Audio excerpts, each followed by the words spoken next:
reported there is a bunch of Europeans and journalists who are, in fact, following this. So the trickery and deceit that they use is they put out in the media that they had revoked her bond because she didn't show to court. Well, there was nobody in the court to prove that she didn't, but she really did. All right, so now, then they came in and, put handcuffs on her. Yeah, I'm serious. Then they released her on her own recognizance just long enough to get that crap into the media for that to be what the reporters reported. Follow me? Yeah. That's what happened. They said, well, we're going to let you go. Then, this is another then, the magistrate, who was the one who put the bond out on in the first place, and who all of the people who are receiving the information are looking at this as a hot potato, don't want to touch it. No other magistrate wants to deal with it. They keep kicking it back to him. He decides he's going to put her, change their mind and put her in jail for contempt because she refused on that same day. Because they did have, she refused to get a court-appointed attorney. But it's all just temporary. But I'm saying this is the stuff that they do. So, anyway. Oh, and one last thing. I just got an email. Jesus, no, right? Oh, that's beautiful. I just got an email that the IRS is being charged for messing with or stealing or doing something, I can't remember the headline, with state benefits. How about that? The IRS is being charged for, I don't want to say embezzling, but whatever. Say embezzling, I can't remember what the word was because I checked it as I left. With messing with state benefits. Can you believe that? IRS is being charged for messing with state benefits. That's what I say. And the other last thing, Obama's talking, listen, these Europeans sent this brother named Fontaine. Everybody know Fontaine, right? Yes. Yes. They sent him a letter, a notice through the mail because they thought he was European because of his apparent last name. So what they did is they sent him a letter and said, listen, we got to fight that Ron Paul group. Boy, these Europeans are having a problem. We got to fight the fact that Obama's going to have a nationality card, or make everybody have a nationality card because nationality is a call of the day. That's right. And he says, help us out because thinking he's another European. Well, I got the email sent to me. I think I got a copy of it in the bag, but this is what is going on. We were just talking, myself, my son, and Eve. What kind of nationality card would they produce? The United States of America nationality card? and no, doesn't exist. What they do is over. Oh, and one last thing. Lamont, I talked to Brother Lamont this morning. He called me. He said that there was another brother, 20 years old, youth, went into the court down in Maryland, stood up, stood on the square. The magistrate said, well, you have a right to challenge jurisdiction, and you have a right, listen closely, to put a motion to dismiss. I said, y'all didn't fall for that, bitch. Because now they don't know what to say. They're going to say put in motion. Everybody here knows you don't put in motions, but they can be what? Denied. Yes. It's at the discretion, like a corporate meeting. I motion, we buy new chairs. If I don't get a second, it don't fly. So you don't put motions in. But this is what they're saying now. They really are kind of lost. However, you don't know where you are. They'll wrap it. They'll mess you up if you don't know. And lastly, not done yet, but lastly, there's a video I think, I didn't tell you all about it, because it happened after we left here. There's some brothers who got stopped, hindered, and they stood on their square. Son, you saw that video. Can you just talk about the video where they stood on the square? Was it in Atlanta? Oh yeah, they was in Northwest Africa, what they call Georgia today. And pardon me, I just give a recap because it's very short and to the point, and you can check it out. It's called Drake versus Police. Pardon me, I'll find out the right. Drake versus Police. And it's D-R-I-E-K. And it's 2 parts. The first part is like 7 minutes, and then it paused because, you know, they went back, the policy enforcers went back to the conveyance to check everything out. But it's about like 9 minutes altogether. The first part is like 7 minutes and some change, and then the second part is like 2 minutes and some odd seconds. But basically the brothers, you know, they stood their square.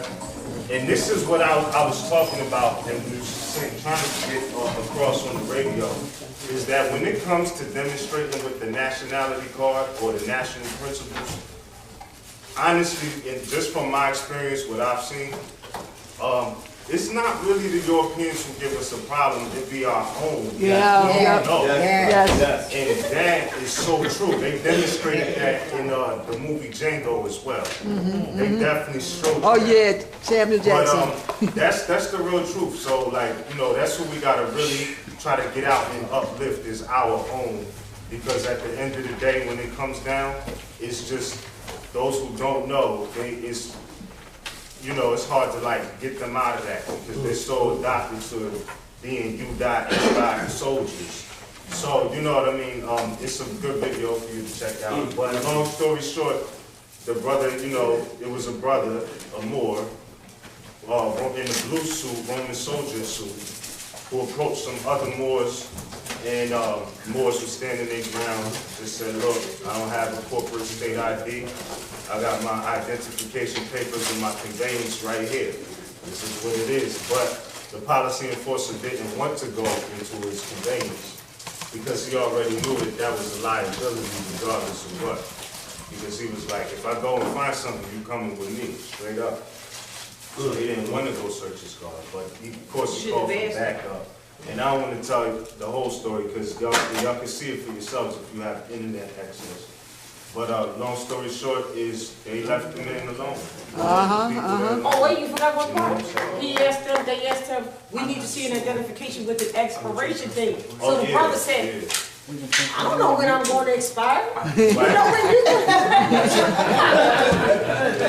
So yeah, that was a stern answer. So you know, but the interesting thing is if you really watch the psychology of it, the policy enforcer, once he saw how the brother was talking, he dispatched like sovereign citizen. And the brother was like, listen, I'm not a sovereign citizen. He was like, I don't care. He was like, I wasn't talking to you. So if you really look at what he's saying, that's a code word. You know what I mean? It's not really an identity. Like, it's just a code for Moor or whoever know the law, sovereign citizen. But whatever, they told him to stand down at the end of the day.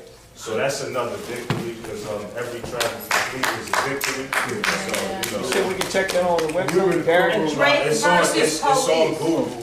Google.com. We'll make the direct Google link announcement before we leave today. we'll call it. Anything. So just one more. before we leave, One more. And you know, no names, but it's something that we need to get, we talked about this today. You know, sometimes people, you know, be it sons or daughters, but mostly sons because they have testosterone, you know, when they out there like that, you know, they're going to die with their sword and stuff. But we have to remember that the prophet said to put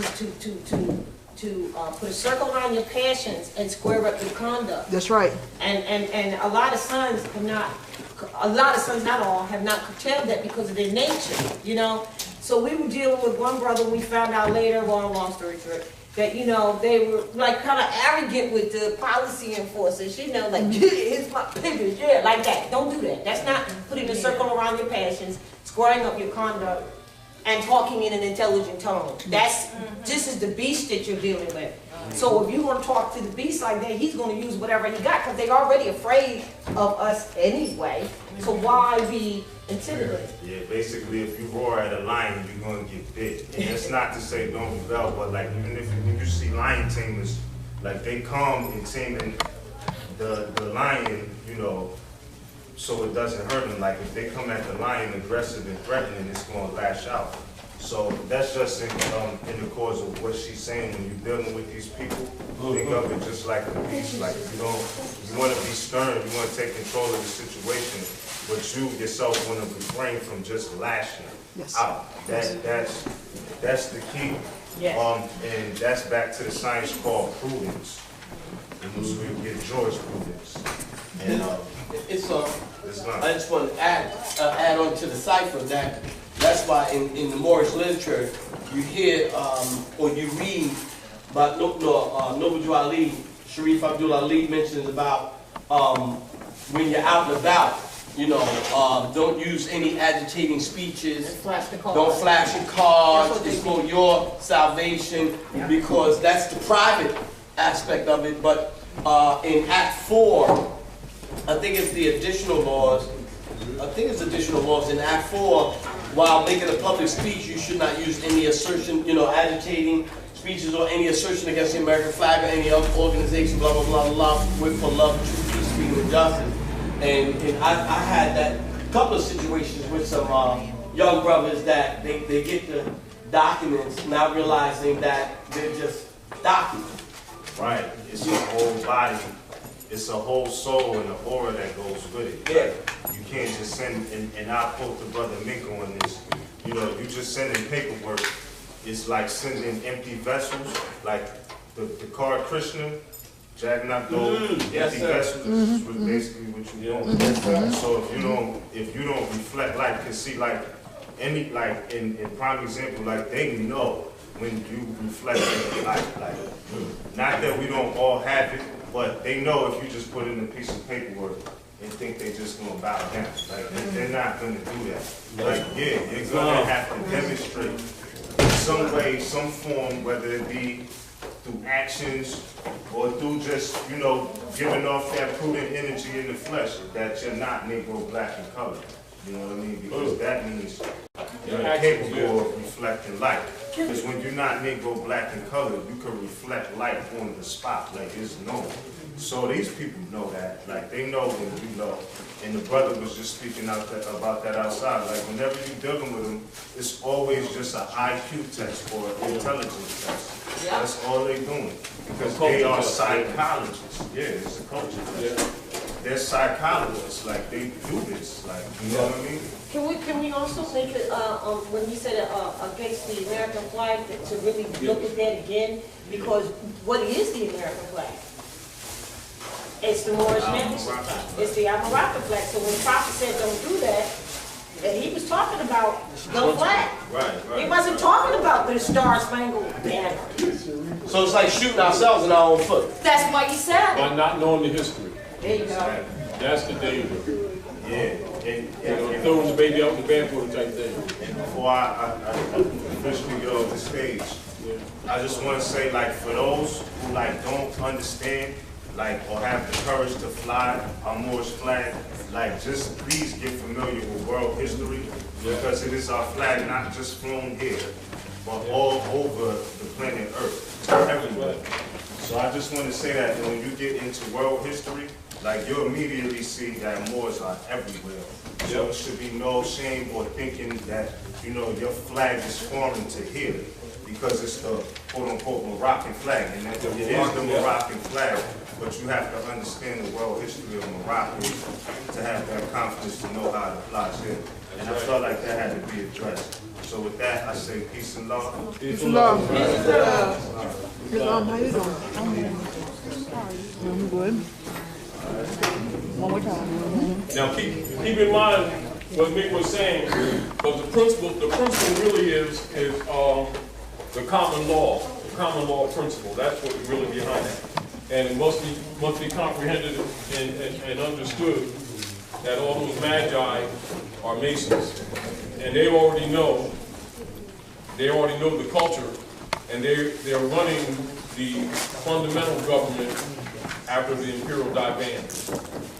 Now they're operating under feudal law because we're not stepping up to the law, so that, like, they're using that as an excuse. And so keep in mind that in order to bring the common law into trump their statutory codes, you must demonstrate that you have a knowledge of your own culture. And this is back to where Noble Ali said that we must fess up to those constitutional principles. The reason why, because they come from Muslim law. And Obama's been saying it and hinting to these people forever because he's a constitutional lawyer. Yeah. You got to remember that. And so he's sending signals for us to take responsibility, etc.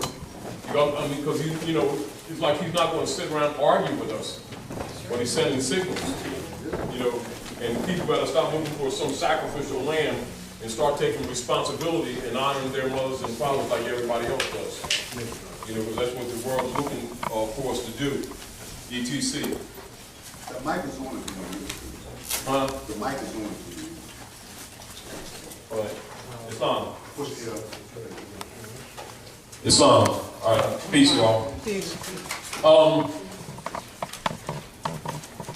The Seven Hermetic Principles are the foundation, philosophically, of what you call religion. And this is important for you to know because all high priests are made privy to this, regardless of what so-called religion they may be participants in. This is the foundation of the philosophies of religion, whether it's Islam, Judaism, Confucianism, Buddhism, Christianity in its metaphysical form, what they call Christian Science. It's like Moorish science, still the same stuff. Now, keep in mind that it's not given to the general masses, and therefore there's assumptions on the part of many people that go to the different houses that they call religious houses, assume that they have things different. What they do have different is the dogma or the control mentality. But the foundation of religion is one, and the truth don't pass away, and that's the foundation. And so when you're looking at any of the holy books, having this knowledge allows you to read those holy books with a more of a conscious mind, and also get more out of them philosophically. And of course, being the fact that you're now in the Aquarian age, you need to know this stuff anyway, because what was ain't gonna work anyway anymore. The mentality, yeah. Kybalion, interesting. Yeah, let me see that just a minute. Right here. Let's go back to the basics, baby. Now, this particular book, Kybalion, this is one of a series of books, but this is a basic book that every high priest has. You know, all grand chiefs, all reverends, all rabbis, all imams, etc. But they don't expose this to the masses because then you have a tendency not to give them Jesus' head. You know.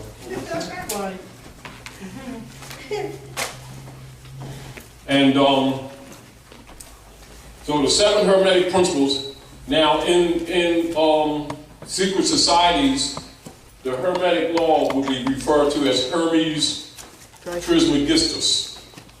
Hermes also relates to Dawiti, Tehudi, Thoth, etc. All of those different names apply to Hermes. Are we clear?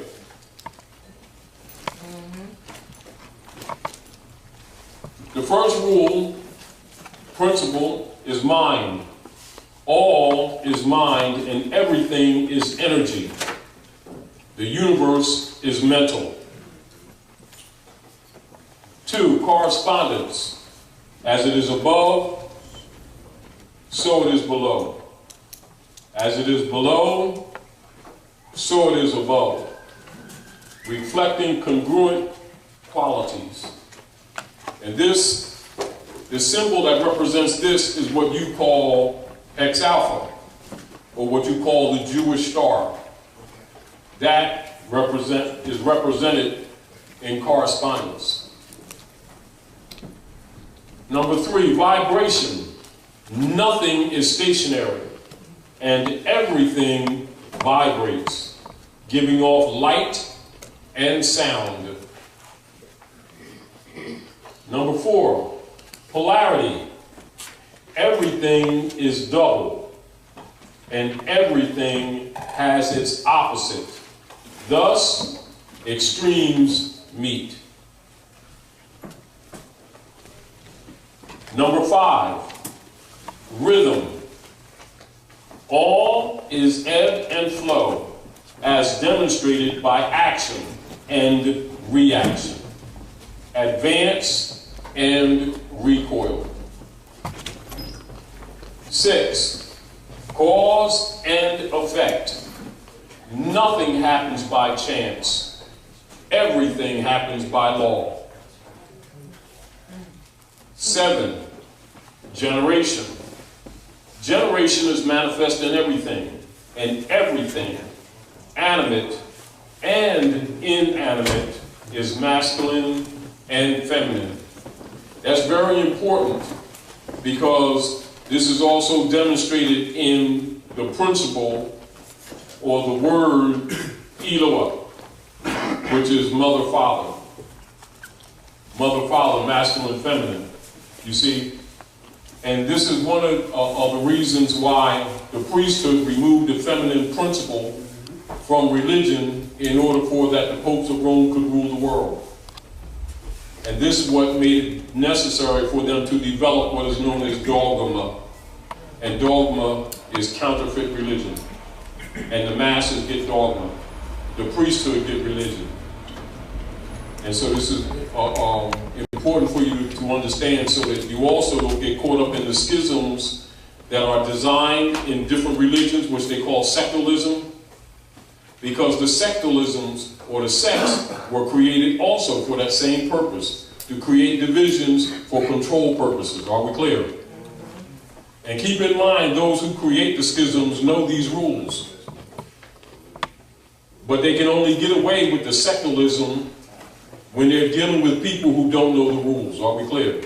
Yes. So this is why we're sharing the rules with you, so that you don't get spooked up, you know, relative to things that we may share with you, also relative to what anybody else may share with you in the name of religion. Because this is the universal rule. It's just that it's not given to believers. It's only you maintained amongst the priesthood. Are we clear? Now keep in mind also, part of the mission of Noble Drali is to pull the covers off of all secret organizations. And also to expose the fundamental principles for the purpose of dissolving the corruption of the priesthood by exposing what the priesthood knows and giving it to the common man. Are we clear? Once you do some examination or some real studies into ancient religion, you'll find this stuff out yourself. But the deal of it is usually the stuff is padded with a lot of stories. And so once you understand the rules, you can understand the stories. And most of the stories that you read in the different books about different characters actually have to do with different energy activities within your body. And the activation of those energies, the development of the body forms. And so the body forms are given names, and usually the names that you would consider as men and women in history, but they're also related to activities in your body, the development of your body, or they say the Christ, the body of Christ. Or that in the Christ actually is in reference to Krishna, which actually means the burnt one. But the burnt one represents the activation of the pineal gland, and thus the ascension or nirvana, the activation of the chakras, the 7 wheels, etc. You know, you have many more wheels, but you have 7 major chakras, and so everything that is based divine in divine law is based on 7. So whether you're dealing with 7 golden candlesticks, 7 counter rotations around Kabbalah, etc., 7 Hermetic Principles, 7 eyes of Allah, 7 days of the week, they're all related. And all of them represent energies. Therefore, you have to study the energies to understand what this stuff relates to, you see.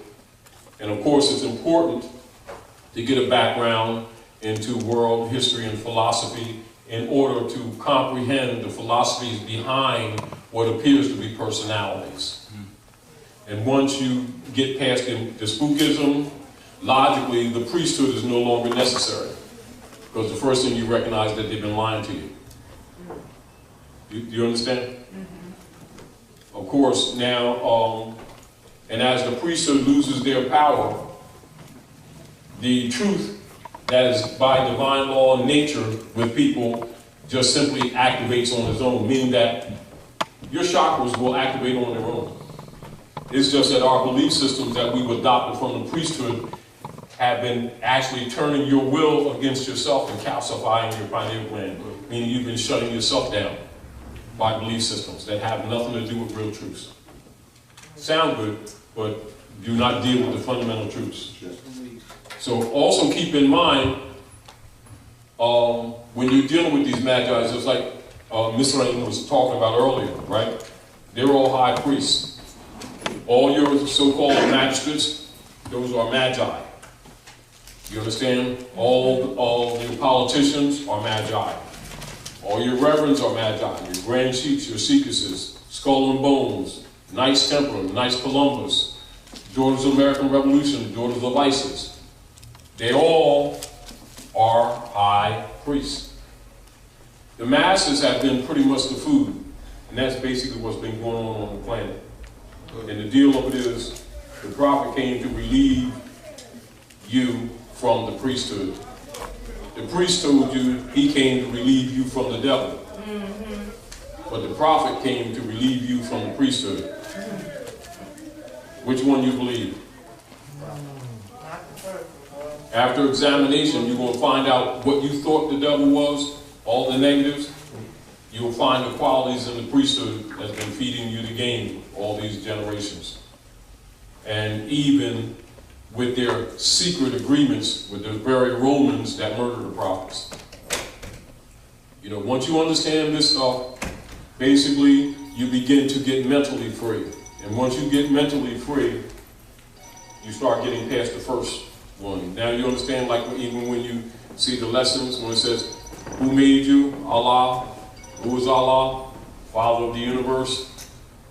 Giving you codes, giving you keys. Once you begin to start studying this, you understand the universe is what? The cosmos. Universe and cosmos are one. Then you find out that what? Real religion is cosmology, the study of the universe. This is why all of your so-called religious orders have symbols of stars, moons, crescents, etc., because it's cosmology. And once you begin to study the philosophies behind the religions, not the religions themselves, because most of them are what you call filler. And filler is sort of like, you know how like you have a fundamental principle of truth, and then you build a book around it, and you can pad it and come from different angles. But really the truth only requires a little pamphlet. It really does. You know, however, you can build a lot of stuff around it. And this is what is done with the holy books, in a sense. Because they're all essentially cosmology books, astrology books. The different levels, whether they deal with geographic astrology, personal astrology, on the horoscopes on the person, projected forward and backwards, calculated, family planning, etc. All of it is cosmogony, a study of the universe, its reflections on you, the push and pull energies, the pull or the advance and recoil, reflection, light, sound, etc. Its reaction with your five senses, its stimuli that activates the insight and the intuition that makes seven senses, the binding of all of the senses that make one eye or one seeing.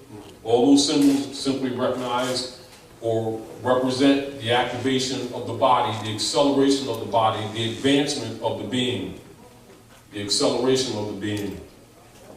Meaning that who you were or who you are when you first come here in the flesh is not necessarily who you really are, just because you're using those bodies. Because many of the babies, they're ancient people. You know, because the spirit has no age. You know, and so the real science is for you to have the capacity to start both preparing the clay, or would you say preparing the bodies for those who need to come to cure the problems of the planet. And this is where the science of religion actually is applied. So when you hear Moorish science, it simply means the truth of cosmogony. When you're saying Christian science, you're saying exactly the same thing. You know what I mean? It's just that people are never given the science. They're given statements without the knowledge.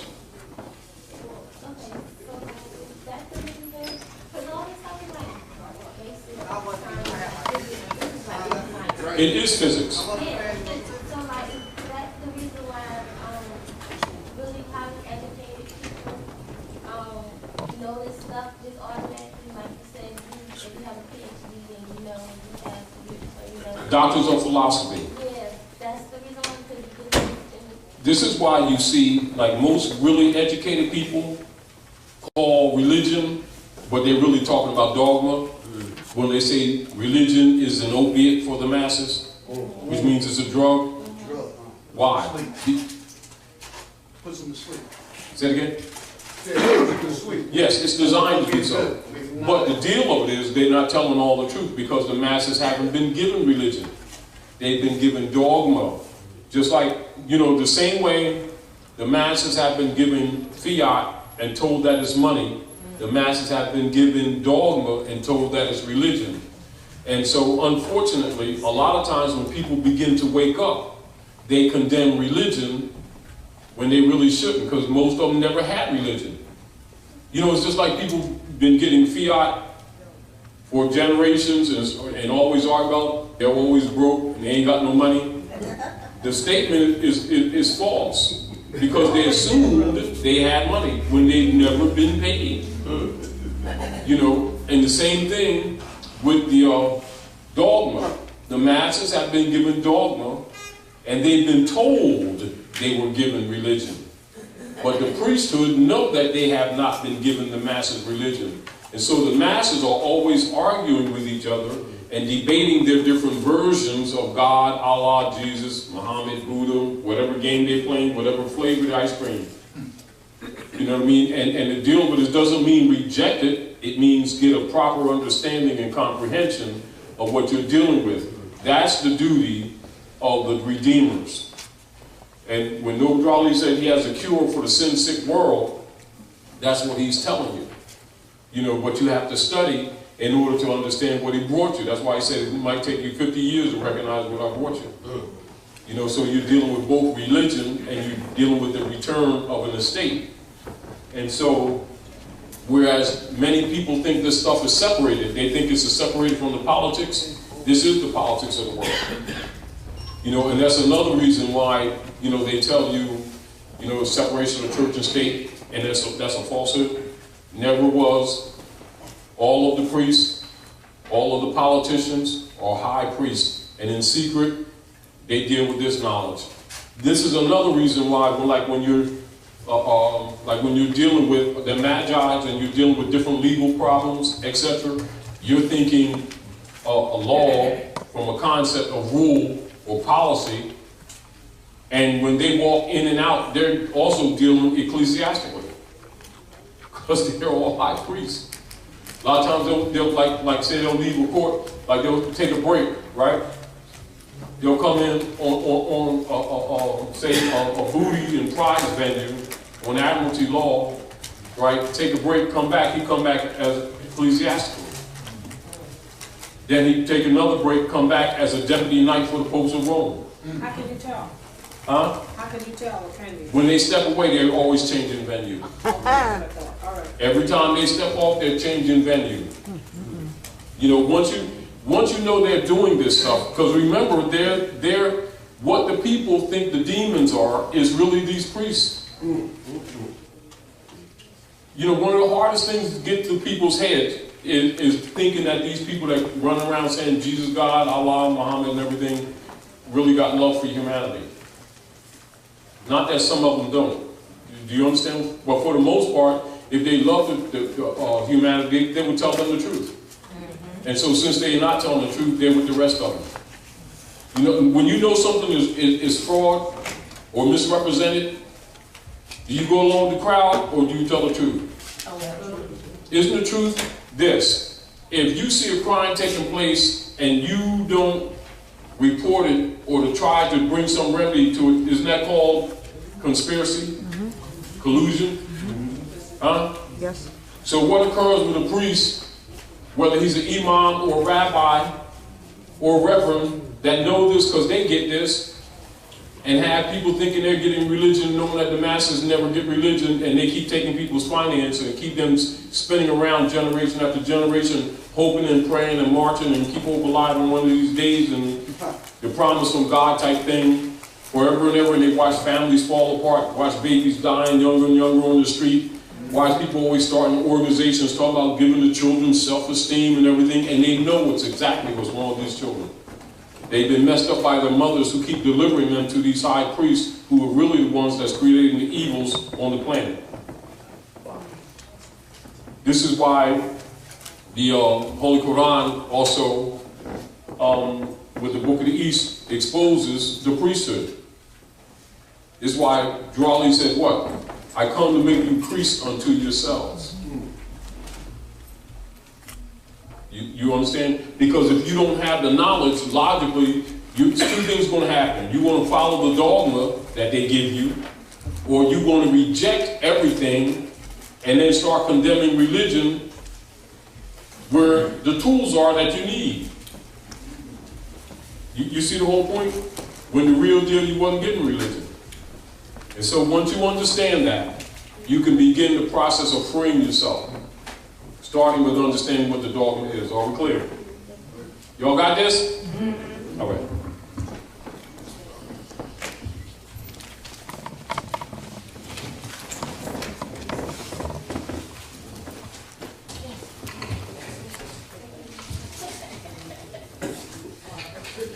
Thank you for station identification. Charles, you want me to clean up?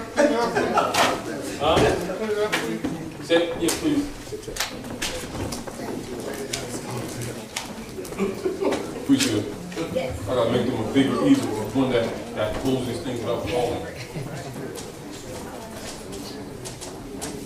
So Todd, yes, that is one of the reasons why the Jesuit oath, the oath of the Jesuits is if they're Muslim, be Muslim. If they're Christian, be Christian. yes. If they're Jews, be Jews. Right. But your loyalty is to the Vatican and the Pope. Yes. So whatever way you need to do, you need to cut your brother or sister's throat and COINTEL. Yeah. Whatever way you need to infiltrate, that's the Vatican oath. Yeah. But your loyalty. And that's how they work. That's how they work it. Exactly. We need to have that. I don't like to get started. Yeah, that's how they work it. That's how it's been working. You know, but until the people, and this is also what they talk about, like in your King Alfred plan, why they were saying it's so subtle. People looking at the so-called fiat, it's so subtle that even the bright amongst them will not be able to, what, extricate themselves out from under it. Mainly because their concepts are wrong. You see, they'll be thinking about the subject matter on the immediate tip, when the real deal is they need to understand that all these people are high priests. So you don't condemn what they know, you need to know what they know. Do you understand? Because what they know, they do not teach. What they know for themselves, they do not teach. But they do know the system of mind control for the masses, i.e. the counterfeit. And so you've got counterfeit law, color of office, color of authority for the masses. The rulers deal with jurisprudence, which is the science that treats a positive law. Not necessarily the morality of it, but the actual science of it, its principle. So the classifications of law, etc. The nature of it from a scientific mathematical methodology. The comparative uses of law. Therefore, if an issue comes before society or a court or tribunal, whereas there may be consistency in the type of claim or issue, those will be compared scientifically to see what principle in law would apply, etc. There, thus, is jurisprudence. And law is subject under jurisprudence, are we clear?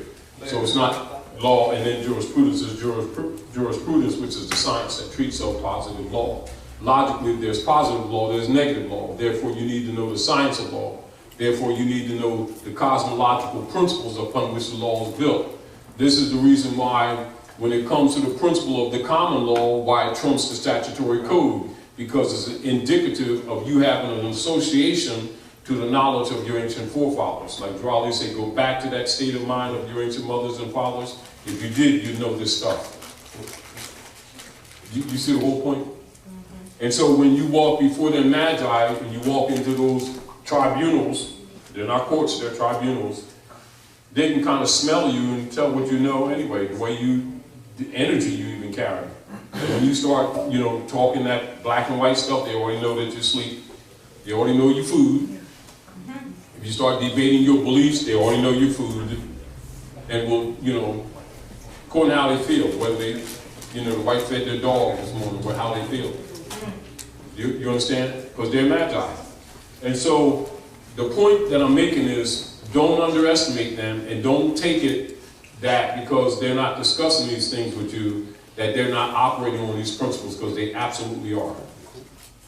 Their position is that if our people can run around day after day, doing push carts, spending all kinds of finance, talking about what Allah is, what Allah is not, when Prophet Muhammad came, when he left, when Jesus came, what he's going to do, how many sandwiches he made on Tuesday, the Bible and the moon chart of the Mayan calendar says it's going to end next week, give all your stuff away, meet us down on 5th and 25th and type stuff, then you certainly should know the fundamental rules of civilization.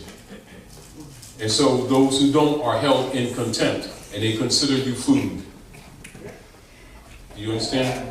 That's why they say they consider people who don't use their intelligence as steaks on the table for the elite. They do, and they abuse you with no conscience whatsoever. That's why the King Alpha plan they talk about genocide and slavery, and that no moral or religious consideration is taken. Why?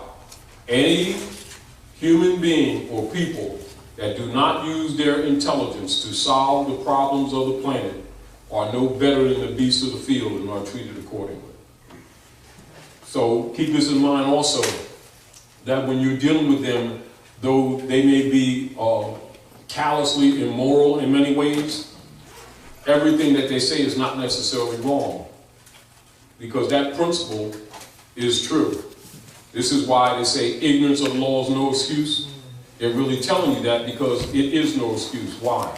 Because the law begins with you.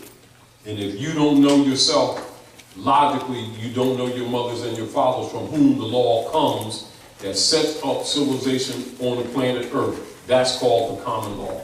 And if you didn't know that, you should know it now.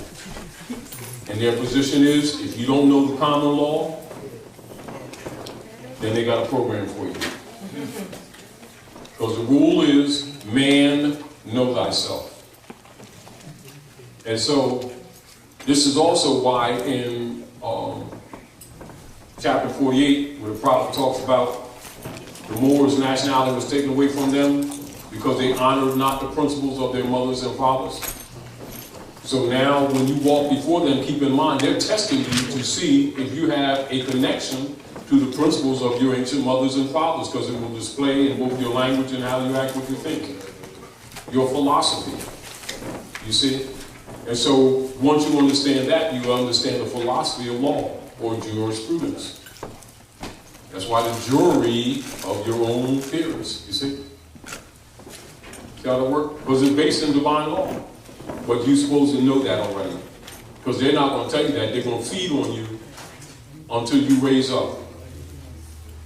Taj, wouldn't that be a violation of a jury of our peers when our peers are so asleep because they're not coming from our mothers and our fathers' ancient history? How could that be? That's in violation of the constitutional republic, because you have my peers. You're correct now. Now, when one comes in propria persona, now listen to what you're saying, and it's apropos. How did the prophet begin to uplift the Moorish Americans? By teaching them to be themselves. What is being yourself in law? Coming back to your heritage. Coming back to our heritage or Now, I can relate to what you're saying, but that's not the answer. okay. It's in one's own proper person, One part. in propria persona. That was your answer. The other answer you gave would be satisfactory with us. In law, But not in that form. in law, you failed. Okay. See, law specific. This is what it is. The fundamentals or rule of interchange between men and nations is man, know thyself.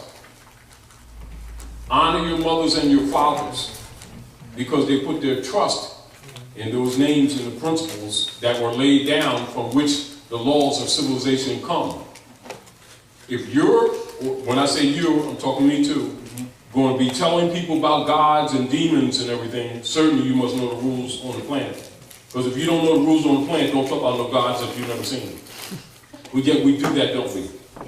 Matter of fact, we got a whole culture that covers that whole area day in, day out. And we fund a lot of buildings from different versions of whatever version we want to talk about and fund them, give them our time, finance, etc. Don't they do that? Right? Now, and then can't tell you the rules of civilization? That's called contempt. That's dishonor. And thus you're dishonoring your mothers and your fathers, and so your days are cut short. So we call that racism, don't we? Wrong again. Right, because I was going to say, because we can't No, I'm use just that saying, wrong again. No, I'm removing the emotions. Yeah, I'm you can't use that in removing the court. emotions that we have a tendency to lean on. Right. You know, jump into let's feel sorry for ourselves type thing. Which means we're part guilty for this. We're not totally innocent in our subjugation.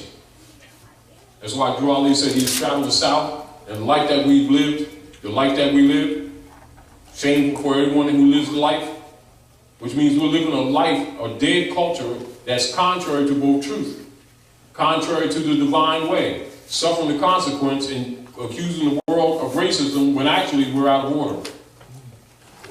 Yes, they're taking advantage of us, yes. And yes, they promoted the miseducation. Do you understand? But if we're running around claiming our special relationship with Allah, Jesus, God, Muhammad, etc., then we better know what we're talking about. Or don't say it. You know, don't say you're a surgeon and come out with rusty butter knives. It's just that. Because it's contempt as soon as you do it. Yeah, but I thought I was a surgeon and at least they're knives. Yeah, but in law, this doesn't count. But they're my grandma's knives. We saved them. Don't go cutting on people. You know, opinion, goodwill doesn't make law. Facts make law. The people are destroyed for lack of knowledge, not they feel as though they want to feel as though. And in law, you're dismissed. And if you continue to talk, then you're in contempt. You see, because you're required to know these rules. You're the direct descendants of the founders of civilization. Then this is why the prophet said, how dare you stoop to the level of the beast? You see? And so when you look at all the prophets, whether Isa, Moses, Muhammad, etc., the Buddha, any of the Buddhas, because many of them were Buddhists too. Confucius, all of them in their principle is bringing people back to the law, aren't they? And what do people do? Based on the priesthood, always start worshiping the prophets rather than carrying out the law. That's where your problem is. Not only that, they don't even know law. Because they think it's some separate subject matter. You see the problem? Then they adopt the secularisms that the priesthood set up, create a lot of problems by their own hand, suffer the consequences, then want to blame the devil, not knowing that the priesthood made the devil up. This is the reason why they never feel guilty doing stuff to people. Because they don't believe that stuff themselves. Why? Because they made it. You know, it's just like, you know, somebody making up Santa Claus and got all the children fooled, and all the children write letters and send $2 to gift to Santa Claus. And then some of them want to sue Santa Claus because they didn't get the bike. You need to stop. No, I'm serious. It's not unlike what they've done with dogma in the name of religion. And we just need to grow up and understand that the problems of the planet are related to this. They absolutely are. You know, so when the people think about the problems of the planet, including, you know, the arsenals of the world, they don't know that the church is the biggest stockholder in the arsenals of the world. The masses don't know that. Politics know that. Anybody that does research knows that. But yet the same people, you understand, go through this ritual like they want to pray for the wounded soldiers. They want to pray for the world to end. And the wars to end and everything, and they're profiting from it. See the point? The other thing that we want to talk about are to demonstrate to you the variable jurisdictions, the opposites of the feudal and the democracy system.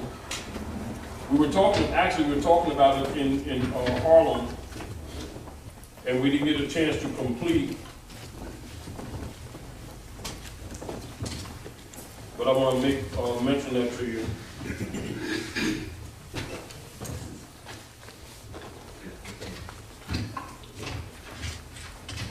Because you need to be conscious of the opposites.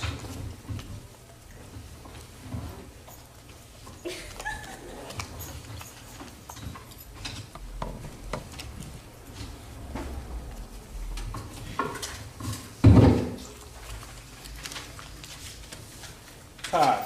Yes. I got a question. Go ahead. So when our mother over there, sister, I'm gonna call my mother because she's been teaching me too. The sister posed a question: how do we know when the Magi changes the form? Because I remember you stating this previous, when they go take a lunch break or check out and come back. Yes. Right. But it's you better still re-enter your position. This is the point that I'm making. This is really the point that I'm making, cutting to the chase. Reestablish your status. And reestablish the original issue for the record. Because he's just changed the venue. Right. When he goes out, he changes the venue. Yeah. But my position is still about jurisdiction of nationality. Even if they try to do a 52 fake out like see what you just said? What I just said? What did you just say? Affirming just what I said to you. Right. But you need to recognize that's what you just did. Failure to do that. Right. Every time they you think they're coming on the subject matter just as it was, as it stood, as it was laid? No. And that's what you just talking about, reversal? That's what I'm talking about. They're changing the venue. You know, it's like changing robes without changing robes. Right. You've mentioned that before, but it still comes back to my position as jurisdiction of nationality. So that's what I'm saying. You have no jurisdiction over me. So whatever. You don't argue that. I don't understand that because that's the emotional you state the status. Right. The status already sets for the record that they have no jurisdiction. You don't argue, say, well, you have no jurisdiction. You don't argue that. Right. You state the status.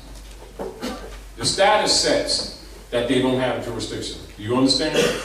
In other words, it's sort of like you don't argue that you can blow the horn. You pull the horn out. Because when you're arguing that you can blow the horn, it kind of comes off like naive. Right. It's sort of like people who argue sovereignty when they state nationality. You don't have to argue sovereignty unless your concepts are kind of skewed, or you went and copied something down CBS and you're trying to enforce something that you're not clear on. Because if you're talking nationality, you're talking sovereignty. Right. Do you understand? If you're talking citizenship, you're talking nationality. It's the subtlety of your awareness. It's sort of like they know, not necessarily that they know, they can assume that from your language, whether or not you went down CBS and copied something, or whether you really studied what you're giving them, and it's a part of you, just by how you're talking. You know, just like an adult doesn't get up and start saying, well, Judge, What I wanted to let you know is, because A, B, C, D, E, F, G. See, because after the G comes the H. You know you're naive. You don't try to prove that you know the alphabet. You just simply start using the language. Do you understand what I'm saying to you? And they can sense it. Just like you can sense whether somebody knows what they're talking about based on the choice of their words.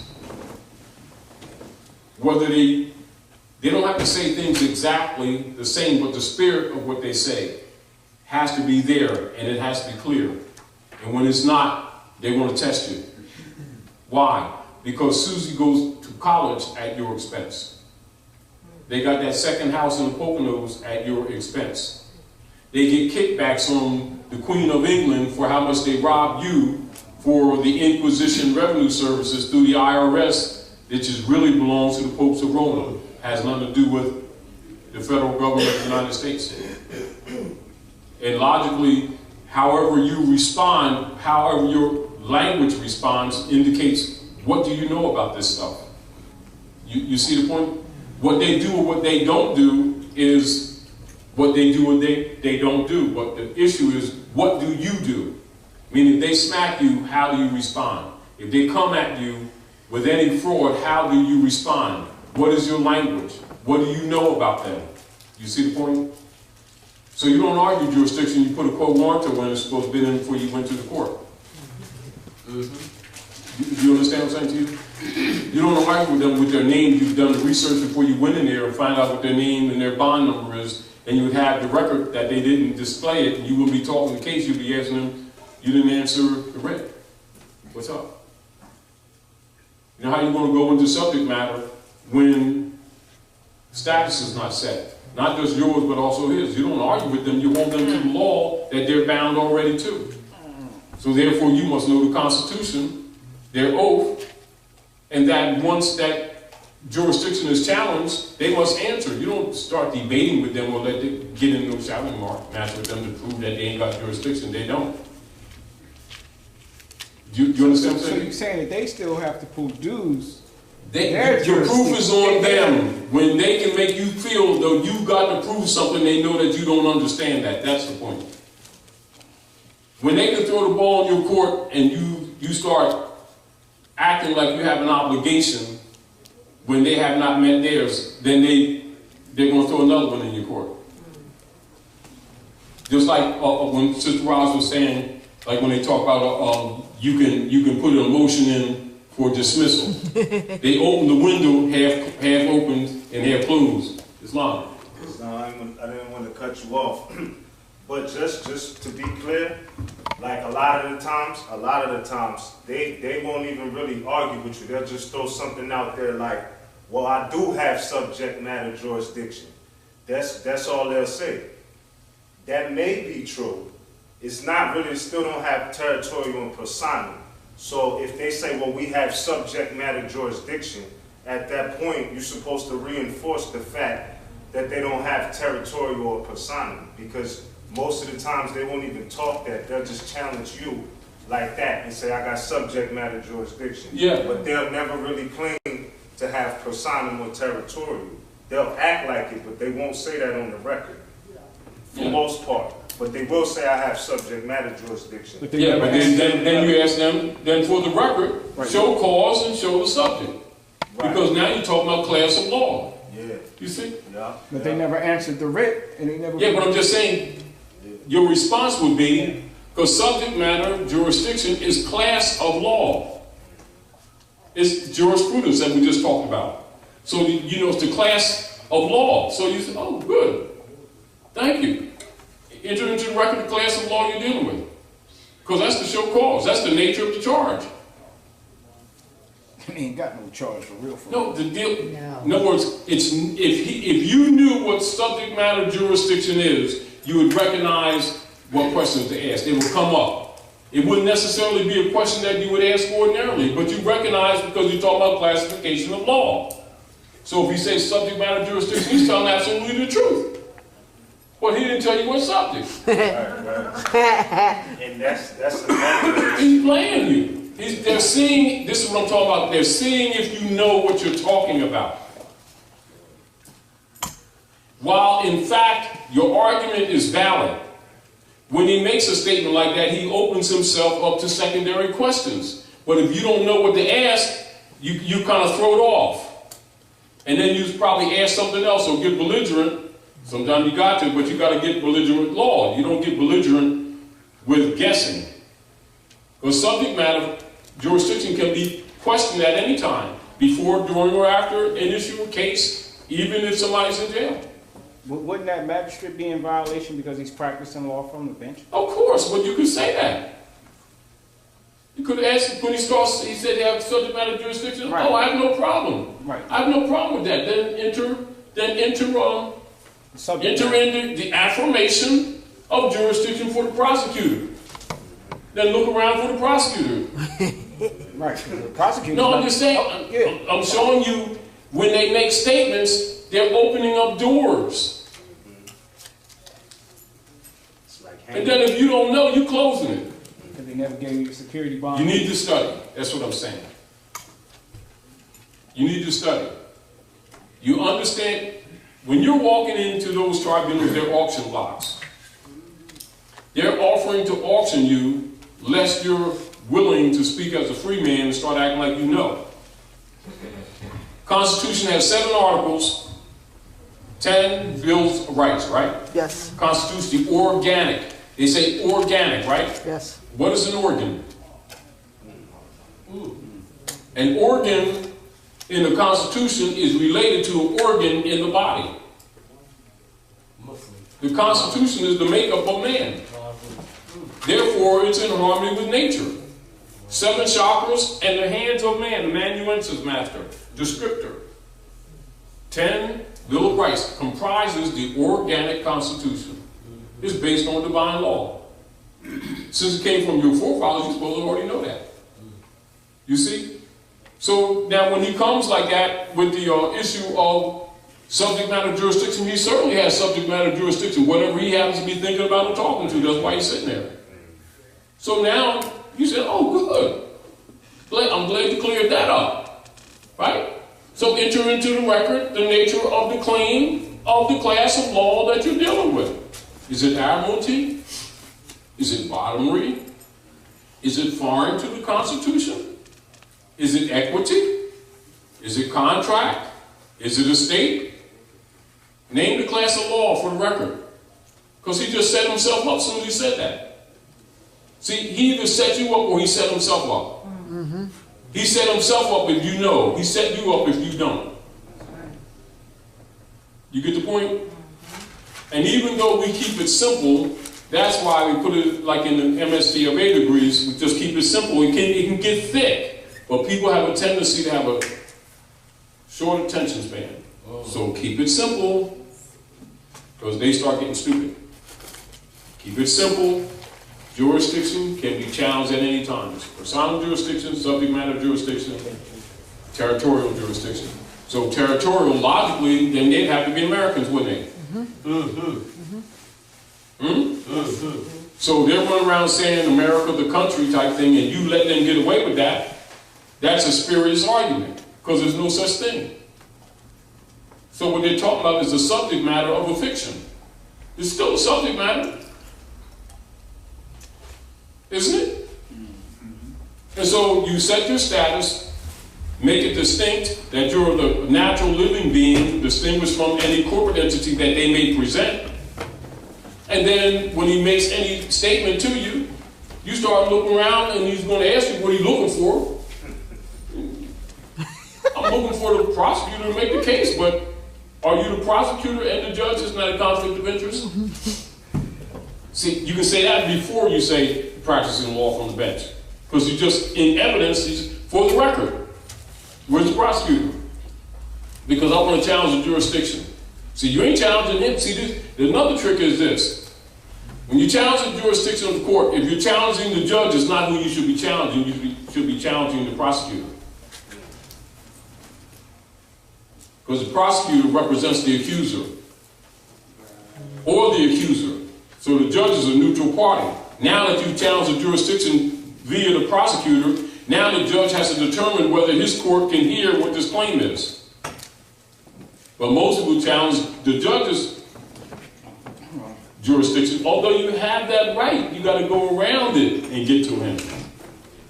Because you don't challenge the judge's jurisdiction, you challenge the prosecution of the state. You see? Now meanwhile, 9 times out of 10, ain't no prosecutor sitting there because the judge talking trash. Now you say, for the record, then you say, feels like you're trying to hurt me? You're trying to tell me that you're going to do something to me for exercising the right that you're bound by law to protect? Because I have right here your sworn oath. This is Exhibit 3. Oh, and I have right here your indemnity bond number with the resolution of this corporation that you're working for. Do you have a Dun & Bradstreet number so I can add to this? Dun & Bradstreet number? Yeah. Yeah. You know, I mean, you're just being calm. You're not really, you don't battling with them because you already know what the rules are. See, you're not even talking into the subject matter. You're not arguing that you have 5 tickets. You understand what I'm saying to you? Yes. You're making sure that the status and the jurisdiction is set up by not arguing the jurisdiction, talking about the jurisdiction that makes it clear that he doesn't have the jurisdiction, because you understand what jurisdiction is. Do you understand where I'm coming from? If you understand what jurisdiction is, talk about the jurisdiction and thus challenging it. Because you already know that they're trying to counter people because people paint them in a corner.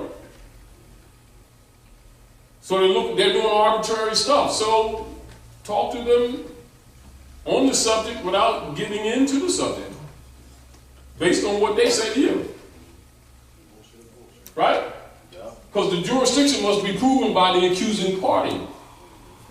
Now the judge practicing law from the bench is now acting as an accuser. That's why you ask for the prosecutor first, and then when you notice he ain't around, then you look at the prosecutor. Come down and testify. Swear in. With record. Now you got him. In other words, you don't have to always feed into how they're coming at you. But make sure you say it for the record. You see? Yes. So once you understand what their obligations are, your protocols come naturally. You don't have to say things exactly like we say it. Even when we put like affidavits on sites and stuff, we do those as examples for people who haven't had the opportunity to study as a stopgap measure. But once they study, they can modify them and make their own. Cut and paste.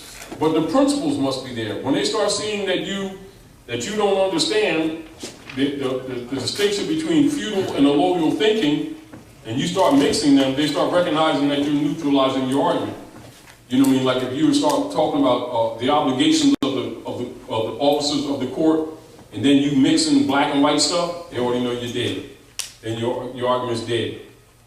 You understand?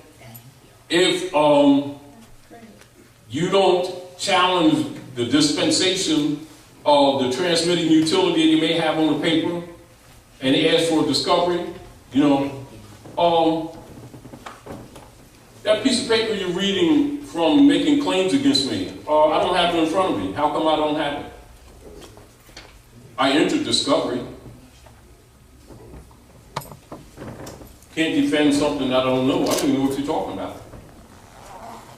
How can I prepare a defense when you're reading claims and charges and things like that on some instrument that that's not related to me? Let me see. You can do that. And if you don't know you can do that, then we have a problem. Do you understand what I'm saying to you? And then, if it's a claim, if they say this a state's claim, well, the state says this, the state says that, let them get their stuff off and start talking right. Well, the state never talked to me. According to the law, which state you talking about? Him, she, or what? Who? State's a foreign, private, for-profit corporate entity created 1947, 1933. It wasn't even sanctioned by the Constitution. Doesn't it say state of? You can't talk. I didn't injure Santa Claus and I didn't injure him. Her, whatever his gender is. Are you speaking for him? Are you the accuser then? Get down and testify. It's that simple. You just disrobed them. In other words, don't be so tempted to always argue the specificity of the law, but recognizing what the law is, you can formulate protocols on your feet. You know, it's like type of thing. That type of stuff. You know, like weave. Last week you weave like this, weave like that. In other words, you got to be thinking on your feet. You think on your feet by knowing what their obligations are. They're always trying to put obligations on you, but if you know what their obligations are, you let them get their stuff off, then paint them. You know, let them stick their face out and then put paint on it. Same way they're doing you. But you do that by knowing what their obligations are. So these magistrates often play the role of both prosecutor and judge and are never challenged with it. That's the major thing. When they start talking trash on the bench, you know, say, excuse me, I didn't, and you start looking around like this. You know, what you looking for? Look for the prosecutor, that's what I'm looking for. Now if you're the prosecutor and you're accusing me, then come down from the bench and swear in.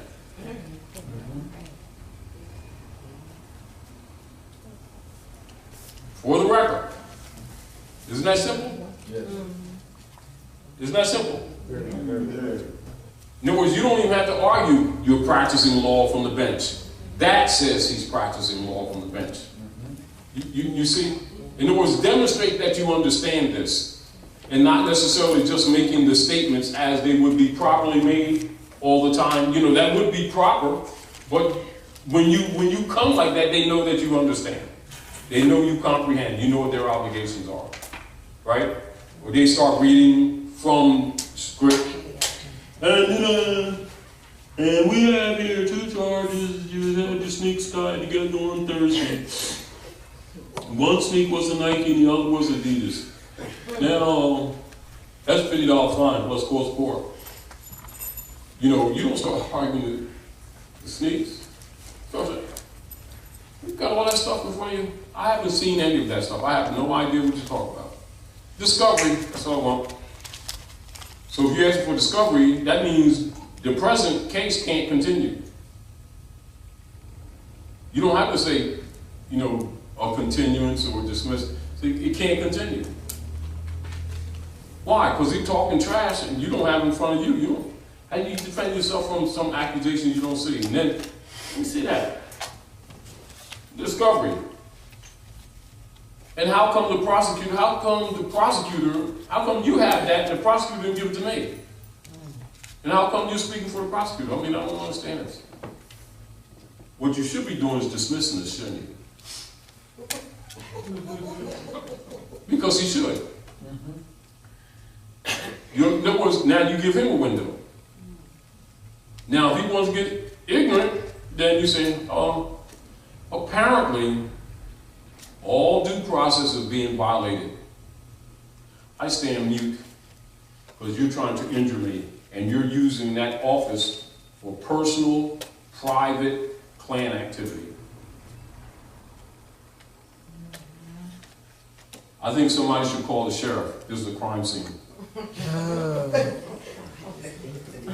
the record. Can I call the sheriff? Are you going to injure me for exercising my rights? Matter of fact, you're the judge, you're supposed to make sure this stuff is not going on. But since apparently you're not, you're participating in it, we need to call the sheriff. Everything stopped, it's a crime scene. Now, would you think to do that? No. Would you?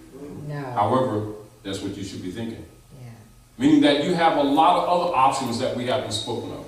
We'll tell you certain protocols, but understand when you understand the principles, you would automatically be thinking other protocols. Are we clear? Yeah. All right. Any other questions in that area? Everybody understand that? That principle? All right. So when they're practicing law from the bench, you don't have to argue that they're practicing law from the bench. Look for the prosecutor and say, how come you hitting me and then threatening me? And watch them say, no, I'm not threatening you. Why are you talking like that? You trying to hurt me? No, well, I'm not trying to hurt you. I'm just trying to get you to plead. Yes, you are. For the record, you are. Trying to get me to plead. Is that what we're doing? Okay. How are you going to plead when the charge is not clear? The nature of the charge is not clear. You don't have discovery. They're making claims and you had no opportunity to prepare a defense against his papers that he's reading from that you don't have. And then, of course, as soon as you see it, you're going to see it's all capped. Uh-oh, what? That's not me. You know that's not me. Stop. You understand what I'm saying? Correct. So when you go to the arraignment, Dr. Nylon. I'm sorry. But so like when you go to the arraignment, and then at the arraignment, you're trying to put together whatever the charges may be that you have to the actual trial. yes, So at that point in time, when we're saying, when we're at the arraignment, and we're saying, well, basically, we don't have no subject matter, you have jurisdiction over the subject matter, and then they're saying, well, such and such is saying you did such and such, and you say, well, that's an accusation unsubstantiated. right, but they continue on. So you're trying to get them to say, well, if you're such and such, then present yourself, because I want to see the party that is accusing me. Yeah. Not just that, I want to see the sworn affidavit that's attached to the warrant that moved this court. Even if that's not produced, it's still... No, listen. No, listen. What he said, they'll pull that type of stuff. And then you say, oh, no problem. Discovery. I want to see the sworn affidavit that's attached to the Fourth Amendment warrant signed by a competent judge that moved this court, because that's what moves the court. And if he doesn't have that, then he has no business talking to you about whether anything. In other words, you don't have to get into subject matter. You don't necessarily have to challenge subject matter jurisdiction. You say, well, he's talking trash, right? Discovery. Let me see the sworn affidavit, not just questioning the accuser, question the sworn affidavit which was necessary to make the claim. Because there had to be a deposition that's attached to the warrant that creates the summons. Because that's the accuser's instrument that's used upon which the court decides to make a move, to call you. You see what I'm saying? So then at that time, Yeah. that's when I started looking for the prosecutor. Exactly. And then I decided the fact that, are you the prosecutor? And if he's not, and if you are come down to swear, then That's right. that's where it's supposed to end. Right. Exactly. Because you just caught them. Right. You know, well, you got to argue with them because they're going to try to loud you, get you off the cuff, etc. Gotcha. But it's just being cool, already knowing what their obligations are. Already know that when they start making claims that they're going to try to dance around and get you to talking about the subject matter, which is the admission to jurisdiction. Because you must set the status for both you and him. And status is not necessarily always having to argue, proving that you're Moorish American. That's already on your records. You say, I'm, natural person, am I proper person, and not pro se. I'm here appearing special and not generally to clear up this matter with this misrepresentation before this tribunal that has not been established as court yet. I don't know, you look like Europeans to me. So first, you're clearly not Americans. So that's number one. So can I see your court warrant? You can come like that.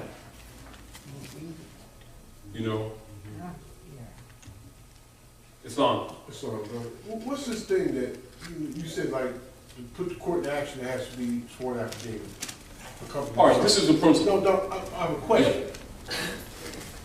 These attorneys have this thing they call a verification. That's the... Well, the verification, that would be it. Is that a sworn They're affidavit? implying without without, how do you say, implying without producing, and you didn't challenge their That's what claim. I'm saying. Yeah. Yeah. They always. Because to verify, yeah. But see, what we've been seeing is that the court is allowing this verification without. All right. Now, that makes the court part of the fraud. Of course they are. Yeah. That's why you got to come at them like that. In other words, sometimes you have to dance with them. You know what I mean? Right. You know, so you let the judge. But that's a point of challenge right there. Yeah. You let them talk. Let them talk trash first. Right. Look, and when the judge talks a little bit of trash, let them get it off. Then you ask them, you know, for the prosecutor, you're trying to hurt me. How come what you're saying to me, these charges, is not made by the prosecutor? Are you prosecuting from the bench? You didn't say you practicing law from the bench. Prosecute me from the bench? You're trying to hurt me? I thought, now according to the law, what you're supposed to do is see that all parties inform all other parties of their claims in accord with due process, and that the accuser presents his case and presents the sworn affidavit for the record in discovery to me for what claims and the nature of the cause before the court so that I can prepare a defense. I haven't had none of that. Not only that, you're prosecuting as if you're a jury and the prosecutor. Are you the judge? If you are, state it for the record. You're the prosecutor, state it for the record. So I know which one you, because I don't know who I'm talking to. And he said, you trying to hurt me? Watch him start saying, no, we're not trying to, we're just trying to do. Yes, you are. Can you state your name for the record, your full name, and your bond number, your indemnity bond number? I noticed that when I walked in here, I didn't see, for warrant, I didn't see any certification for the activity of this court. There was no warrant posted. That has to be posted. Now, I didn't see a constitution. I didn't see anything. As a matter of fact, I'm asking you, you won't even tell me your name. Isn't that a violation of law? Yes. Yes. You're a public servant. At what point you just say, okay, well, I'm out of here then? You can say, but the deal, you want to get stuff on the record. Right, okay. See the major thing that you want to do with them, if you're there at all, meaning that you're already wasting your time, which means they're already taking up your time. So use the time for them to say things that can be used against them in any future action, as well as what makes the present issue dismissible or reversible, even if they're trying to, because most of the time, 99.9% of the time, they're acting in color. You already know that. And they're administrative anyway, so you already know they're in color. But allow them to prove they're in color. You know. For the record. Yeah, for the record. Islam says. Islam. But if it's not a court of record, I mean. That's why you ask questions. Is this a court of record? Like stuff like that. Yes. Back to the point. Knowing what their obligations are, hold them to their obligations. Because the court of record, logically, already has the sworn affidavit, and that's going to be produced to you, and you ain't going to have it anyway, right? So the judge's obligation as a judge right now is to dismiss it already. Because they're going into what? Making a charge. How can there be a charge when there's no sworn affidavit attached to a Fourth Amendment warrant by which the court was moved in the first place? Because that's what causes it to move.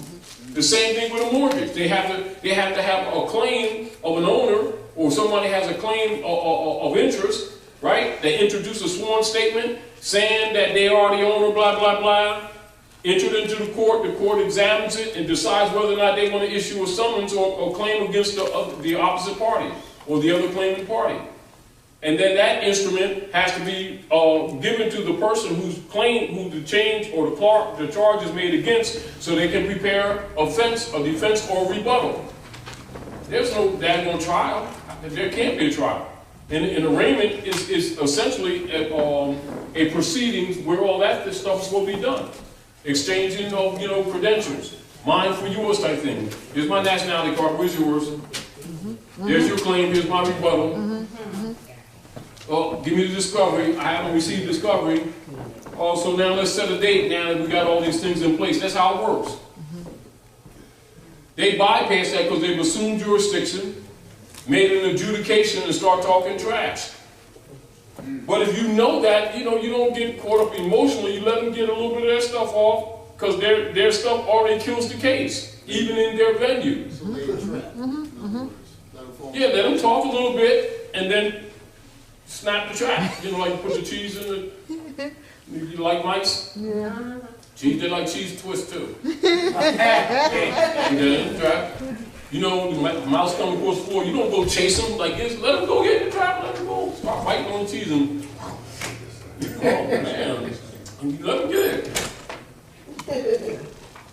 See, because they're operating under color, they're operating under color, so you're not looking for them not to operate under color, or that you're talking to them and then they're going to stop, because this is, they're against the wall. This represents that this stuff is over. They're going to have to start firing people. So they're going to push you to the wall. They're going to box you until you either get out of the ring or they're getting out of the ring.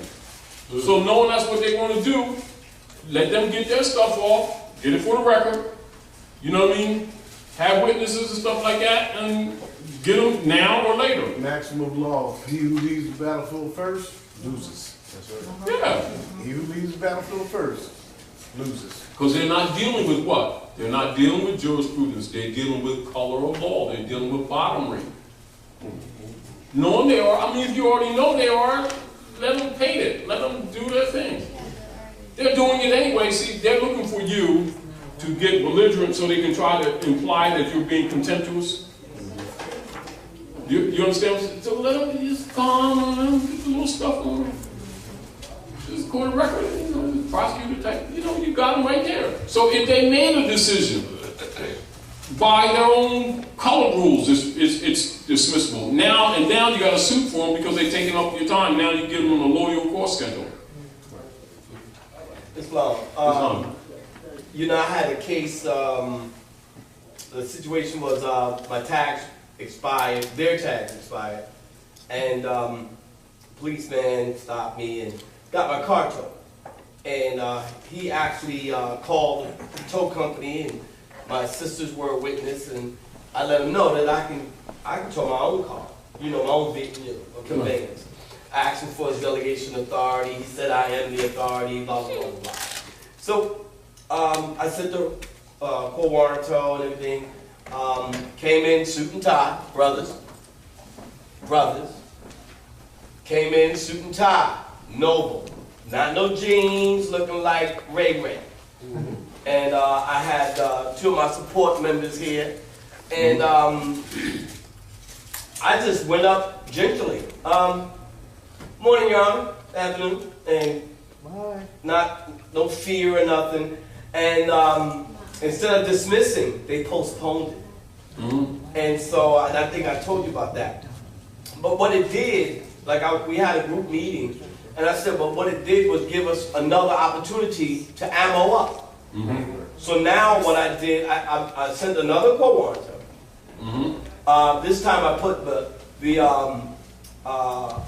stamp, thumbprint, signed through, date. Yeah. And I put that through, and a allodial cost schedule, and I put that in gold eagle points. Yeah. And also the discovery thing. Yeah. I put discovery, but I asked the question: why wasn't the case dismissed when the accuser / corporate agent / public servant and his name? I even got the guy's license plate number. That's how agent I was. And this is what you're supposed to do. Yeah, and so I put those questions, and but it was more addressed to the accuser, not to the judge.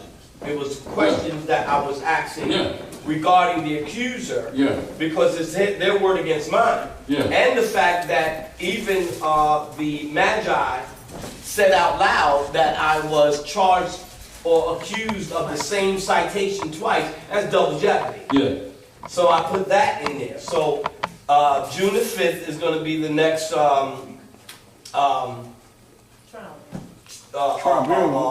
rendezvous. And they get another bill. Yeah. And so the allodial cause came up to, I put I put $10,000 for violation of my Universal Declaration of Human Rights. Yeah. $10,000 for violation of my indigenous rights. Yeah. God, I put so much. I put $5,000 court costs. Breach of oath. Oh, I didn't put that. But yeah. Yeah, I didn't put that. But you know, I already sent that, and so I still have enough time to send more documents. But again, one of the members of the group in Baltimore territory, they got their case dismissed, wham, bam, shebang, boom. However, this is a good exercise project for me. So this is a good project.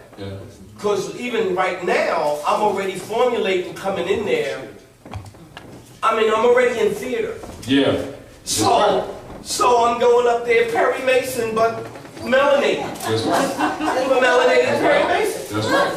Ironside. It's supposed to be. Yeah, so this is just something that like you said, they're going to end up throwing it out. They're going to dismiss it. But just for us in the Baltimore territory, in our particular group, the community law group, it's a good exercise for us in protocol. Yes. What documents go first, what document goes second, what document goes third, the reaction. Then we talked about it afterwards. They get very intimidated when you have support. You definitely go after their bond. That is, I'm going to have to get with you on that one now. Definitely go after it. Now, keep this in mind. Now, I'll write this down for those who may not know this. Every public servant, everyone that's operating in a public servant position must have a charter. That's the quo warranto, to do business in North America. So look at charter and quo warranto related. And with that comes the bond, are we clear? The indemnity, surety bond goes with that. It's not. You said they must have a charter. Their charter is their license to do business. The charter and... Think charter, no, think this. Yeah. Charter, quo warranto, related. Yeah. Charter, license, related. It's like they ask you for a license. You're just when you're saying quo warranto, you're asking them for their license. Right. When you're saying delegation of authority order, you're asking them for their license. When you say bond, you're asking them for their insurance. When they ask you for license and insurance, when you ask for warranto and bond, you're asking the same thing officially. They're required, you're not. They're public servants, you're not a government employee. All elected officials. It applies to them. What they've been doing is converting your rights into crimes and racketeering off of it. So the deal of it is, the very fact that you're even there and that they're even talking to you on that degree is a violation of law. But again, when they see that you're not going after their bond, etc., and you're not asking for a court warranty, that's immediately lets them know that you don't know the rules. You may be looking at some other things, but the first thing they know that you ain't asking them for their license and insurance, while they ask you for your license and insurance, they know that you don't understand what a public servant is. So they've changed places with you. Go ahead. Now, my vessel has been, because I did put in the document that it was an illegal seizure against my Fourth Amendment rights, and also private property. Yeah, private property, and but it has been in a auto pound since last year. You charge them too. So you charge them for every day. What does rental cost? If you was renting a car, I charge $2,000 per day. Yes. That's what I did. $2,000 and you charge per them day. with grand theft. And you charge them with grand theft. But what do I do? What is the? I mean, affidavit of fact. But what do I put? That's racketeering, breach of oath. You know, it's a violation of confiscation of private property used for public use, right? Against your will, also other suits It's called treble damages. Treble, because they deprived your family. Your dog wanted to go to the movies, he can't go to the movies no more. He's been really raised and he broke the chain in the yard. Which is a tort. Yes, it's a tort. Yes, Islam. Islam. You have to send out an invoice every 30 days. Just like they do you. Send out an invoice every 30 days for 90 days and then call me. Yeah. After you get 90 days worth, call me. Now, one of the things is the... You hear what he said? Yes. Every 30 Say days... it, repeat it. Send an invoice out every 30 days. Why? Because it's just like they... No, why? Why? Because I'm building paper trail, but I'm also building a case. What occurs after 90 days? Default. No, they're already in default. What occurs after 90 days? Seasoning change. Okay. Tell me. I'm not sure what you're looking for to see. Like you said, 90 days, if he sent them an invoice 3 months, 30 days, that makes 90 days, 3 months, what occurs? A new zodiac? What occurs? Tell us. What does an instrument come into? What does it then convert to? A quarterly security. Say it again? It turns into a security. All right. It turns into what? It turns into Security. Yes. Explain that, please. It turns into a security. It's now become something that we can address. Just call me after 90 days. Man, you just say that because you're looking good at the door. Like Time. See, listen. Everybody got their mind on money. Money, it ain't real. It ain't what's going on. Yeah. What you're doing is putting yourself in a position to where you have leverage on them to make them conduct themselves in a better manner. After 90 days, you now have something that can be turned into a negotiable instrument that can be used against them to grab at their fiat. And when you go in their pocket, you get their attention. But if you start doing it every 30 days, they're going to realize that you understand what you're doing. And on day 90, when they get the third one, they're going to have a whole new attitude because now they know you're looking for somebody to come collect. Yes. 30 days, every 30 days for 90 days, you can call me. Yes. Yes, sir.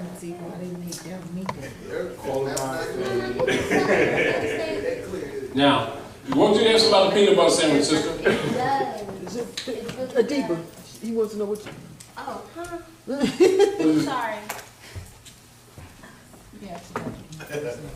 Oh, I'm sorry. Can you understand sandwiches? It's on. So, real quick, how many people you think, how many judges are going to stand up after 4 or 5 people got 90 days worth of invoices against them, going to their bond company to get satisfied? How long do you think they'll be sitting there being a judge? Now you see why they don't want to give up their bond? So the only thing you need to understand is the process. Because if you do the process properly, it becomes a tool. The administrative process or any of it becomes a tool. Exactly. You're solving yourself. Go ahead. When a brother or sister is injured, when a brother and sister is injured, and I know that, and I say to them, well, whatever the causes might be, I will write out my own loading schedule, my own default, my own pro mortem, in conjunction with whomever the party may be. It's because you're injured in the nation. You're not just talking to this here brother. You're talking to everybody in this room. So I can also act in on whatever the brother over there. Counsel. Yeah. Yeah. So if it was like anybody got a problem, everybody's supposed to be writing it. Yeah, because counsel deals with the injuries to the people. That's what counsel is for. That's why they'll ask you counsel. They'll say, you want counsel? When they say, you want counsel, they won't say, you want counsel. It's not, brother. It's not. Just real quick, I experienced that when I went to court. After going through the motion with the judge, I asked the judge to, I asked him I stopped and said, excuse me, I asked a question. The judge was like, go ahead and ask your question. I said, is this being recorded? Yes, it's being recorded. Okay. Can you state your oath of office and your bond into the record? Or she trying like she had exorcists. I ain't got to do nothing. Who do you think you are? Okay, no problem. I understand. So, can I ask another question? While this is being recorded, I can get a copy of this proceeding, right? You can have CD, 8-track, tape, I don't care what you want. Hit the right button. Okay, no problem. Record. You're in my jurisdiction. I said, okay, no problem. I beg to differ, but okay, that's what you think. Okay, no problem. And she said, well, she said what she had to say. Court's in recess. So I got up and left. Never came back. She never came back. Word, son.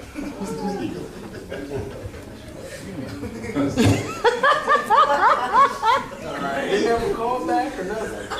They don't talk because she didn't establish. They don't want to. If jurisdiction is challenged, they must answer. It's not optional. You can still go after. Can be challenged even after cases closed. Still. It can still be challenged. Anytime. Question. Islam. Okay, this is dealing with formatting. Software. I can create an invoice, like maybe from publisher or something, in boxes. Is there a difference between typing it in the box or frame? Typing it in the box, it ain't there. So no frames or nothing, just tab over. Leave your stuff open. Okay, gotcha. I see. Because you're standing on law. Islam. When they do that, it's almost like, It's a blind offer. yeah, and then they never signed the name. They got The reason they don't because they are liable for what? Inducement to fraud. So that means when I get an invoice in them, so I was just going to say, but that's basically saying when they rubber stamp it, they're outside of the umbrella of their liability, their insurance right there. The ultra-virus statutes. They're right out there. Yeah. That's why you get their names. And you, as a matter of fact, you can get their names and you stamp it on there. If you have an instrument that that they send you, and you go into some court, whoever's talking trash to you, ask their names, and you say, "Oh, you forgot to put your name on this document that was imposed. Put me here. I'll put your name on there." Here goes an example, Todd, if you want an example. Also, another example, yes. Keep in mind, they'll send you mail like this with that red marker on there without a postmaster stamp that's been canceled out, right? If there's no postmaster stamp that has been canceled out, this is mail fraud. Okay. Particularly if it commands something from you, some performance or claims of debt, owing, and it comes like that, mail fraud. How about it comes with the black postage stamp on it? Because it must be canceled out by the post office. Good. If it doesn't have a canceled out stamp, it's a fraud. wow. Yes. Now, final notice. Coming from the Honorable Lori Novak Donatelli. Yeah, working, doing business as the Commonwealth of Pennsylvania, County of Chester, request for suspension of driving privilege for failure to respond to a citation or summons or pay fines and costs imposed. Fine costs $120. Trial requested $120.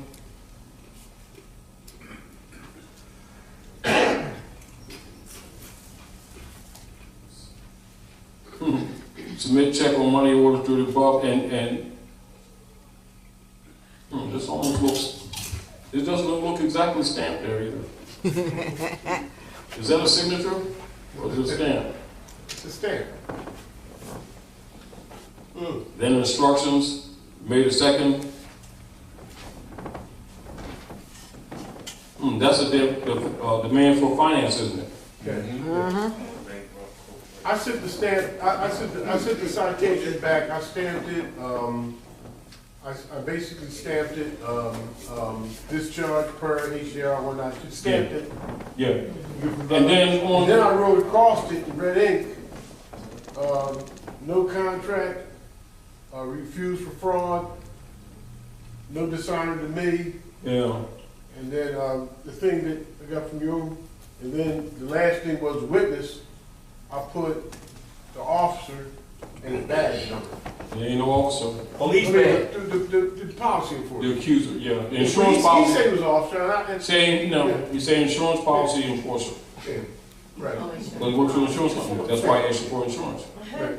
He just told you he's an agent. Now it says Commonwealth of Pennsylvania versus Michael E. Pugh Sr. And they wrote it in a small case. Now Commonwealth of Pennsylvania can't versus your corporation, can't versus a natural person. It's number one. Number two, according to the laws of the United States, to which any franchise corporate entity must be a creature, your right of traveling on the public highways, transport your property yourself, etc., is a natural and substantial right. It cannot be regulated or permitted by the state at will, etc., writ of error. That should write back to them concerning this. Writ of error. Just that simple. Writ of error. Bam! This aside from the other dismissal. So writ of error, Commonwealth of Pennsylvania, corporate entity, then you look at the date when it was incorporated, right? And then you see Michael E. Pugh Sr. here. It's written in all small cases, so it's not even constructed in a straw. So a corporate entity cannot interface with a natural being. Now, second to that, Commonwealth of Pennsylvania's corporate entity can't speak, can't injure, and you want them to show the hospital bill. What was that last statement? Record the hospital bill. The doctor's bill, whatever injury, state injury, etc. can't be done. It's like arguing Santa Claus. And if Lori Novak Donatelli is speaking for the Commonwealth of Pennsylvania, which apparently she is, then you can ask her for quo warranto for both that corporate entity and for herself, because both must be a creature of the Constitution. Writ of error. Dismiss and then send her a bill with it. With that dismissal. Hey, can we talk about the bills for a minute? Because it ain't a bill. No. Statement of account. We talk about our compensation, our allodial compensation. Allodial compensation distinguished from a feudal. All right, y'all, listen. This is what I'm doing. We need as many people as possible to be uniform in what they're doing, so that when they get added up, the math is easier. 10 1-ounce Golden Eagle coins for every hour that you are inveigled away from for every hour of time spent away from your family, your spiritual studies, Divine spiritual. Divine spiritual studies. Divine spiritual. Divine spiritual studies. All right? That's what you charge them. If it takes you 5 hours to type a piece of paper up, that's 1 page long, that's what it took you. 10 1-ounce. 10 1-ounce Golden Eagle coins for every hour of time spent away from. That's real money. All right? Now say 10 for each. 10 1-ounce Gold Eagle coins for each invoice hour. It's in our, it's in the invoice today. For each hour of time spent away from your family, divine spiritual studies. And away from your inalienable rights. And you got to that good part yet. Okay. Which everybody's looking different. It could all look different, but the dollar signs got to look the same. And the dollar signs are coming out to be 10 1-ounce Golden Eagle coins. Slash, space, space, silver equivalent, space, slash, fiat, federal reserve notes. Well, you said. That's how you do your invoices. Equivalent gold, silver. Slash space silver equivalent. Say par value. Well, silver equivalent par value space slash fiat Federal Reserve note. All right. Now, any way you want to word it, as long as you got all three of them in there, that's fine. But don't put equivalent next to Federal Reserve notes. Because a nothing, I don't care if you stack nothing up to reach the sun, it still ain't gonna equal 1 grain of sand sitting down at the beach. So don't say equivalent in Federal Reserve notes, because there's no such thing. Silver equivalent, because there's an equivalent in silver to gold. But see, there's a silver equivalent in fiat. There's a silver equivalent to gold. No, there's a silver equivalent to gold because silver is real. I get that. Fiat is never going to be real. It can never equate to anything except what they think it is. It's a slave certificate. But what I'm saying is, what's the difference between putting gold, silver, and fiat versus gold and fiat? Because the only two forms of currency acceptable in the constitutional form of government, republic, silver and gold. No. Period. No. Correction. Stamps. Neither of them are currency. Like money. Currency is not money. You must say money. Make sure that's clear. Now that's correct. Just the same way you must make the distinction that the fiat is not money. Neither is currency money. Because the currency is based on the principle of machinery of electricity, of them doing what you call electronic bookkeeping. And so that's, the currency is equivalent to fiat. It is not equivalent to money. So you never, because if you say currency, then you just neutralize your argument, the same way as you would do with the fiat. So currency and fiat are both fiat. So how would you word Money and gold and silver is. In other words, that's money. It's sort of like you know, it's sort of like once you start making this argument, which is law argument, they're going to start trying to counter your argument because you're beating them up. And so they see that you call money currency, they already know that you have neutralized your argument. So remember, money is not currency. Currency is not money. So how would you word that? You'd always call it what it is. No, In other words, it's just like Europeans, not Americans. Yeah, but no. They're not white people. Don't call them that, and then you don't need to correct it. We're talking about performance. No, the principle I'm saying, that money is not, currency is not money. Just like fiat is not money. But when you equate currency and money, that's like equating fiat and money. So if your argument is making that distinction between the feudal and the allodial value, because the substance, or what you call specie, is gold and silver. When you say specie, you're saying money. You're not saying currency, you're not saying fiat, you're saying money. You're talking substance. Currency is not substance. That must be understood. That's understood. So you never equate it with money. That's understood, but what is the formula? The formula for what? It would be grams, the weights and measure, according to 1792. 10 1 ounce. Coinage Act. Okay. This something. You're trying to figure a 1 ounce gold eagle coin is worth what, $1,400, $1,500. I know that. It goes up and down. I $1,400, got $1,500 that. right now. No, what I'm saying is this.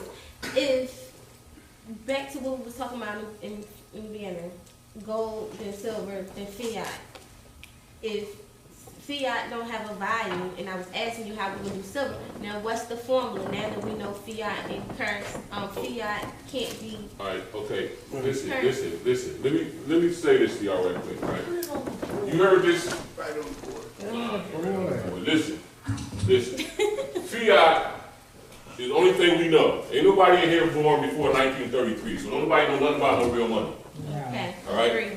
I got some real money right here. It's a 1 ounce piece of silver. If you ain't got no silver and no gold, you don't have no money. Agree. All right. The reality is that it's illegal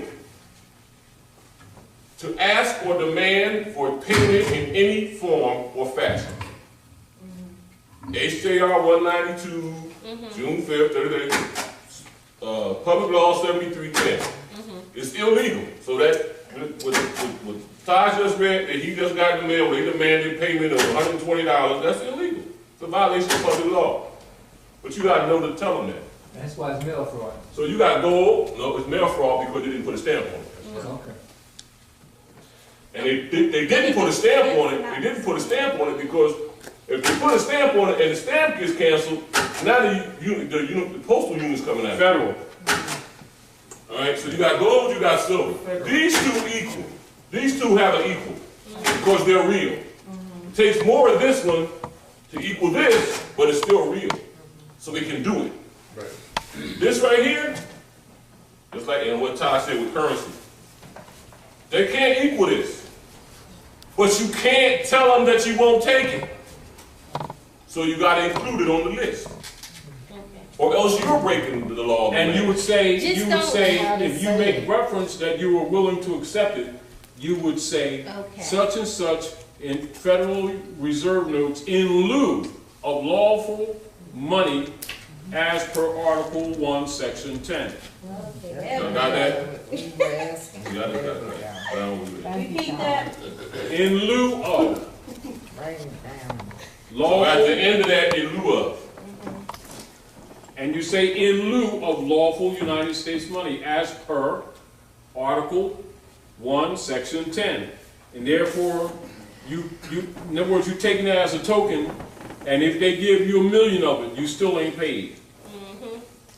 They still owe you. That's a cute pun. And one of the things, like what he was saying, because some of our activities and everybody's not into this, but because of some of our activities that we've been doing away with some debt, that's the same argument that they have with us when they try to say, oh, you didn't pay. Oh yeah, we paid you. You know what I'm saying? Because they're trying, on the other foot, they try to tell us that we only take money. Like he go to court and they tell what the judge tell you? He only wants what? Motion?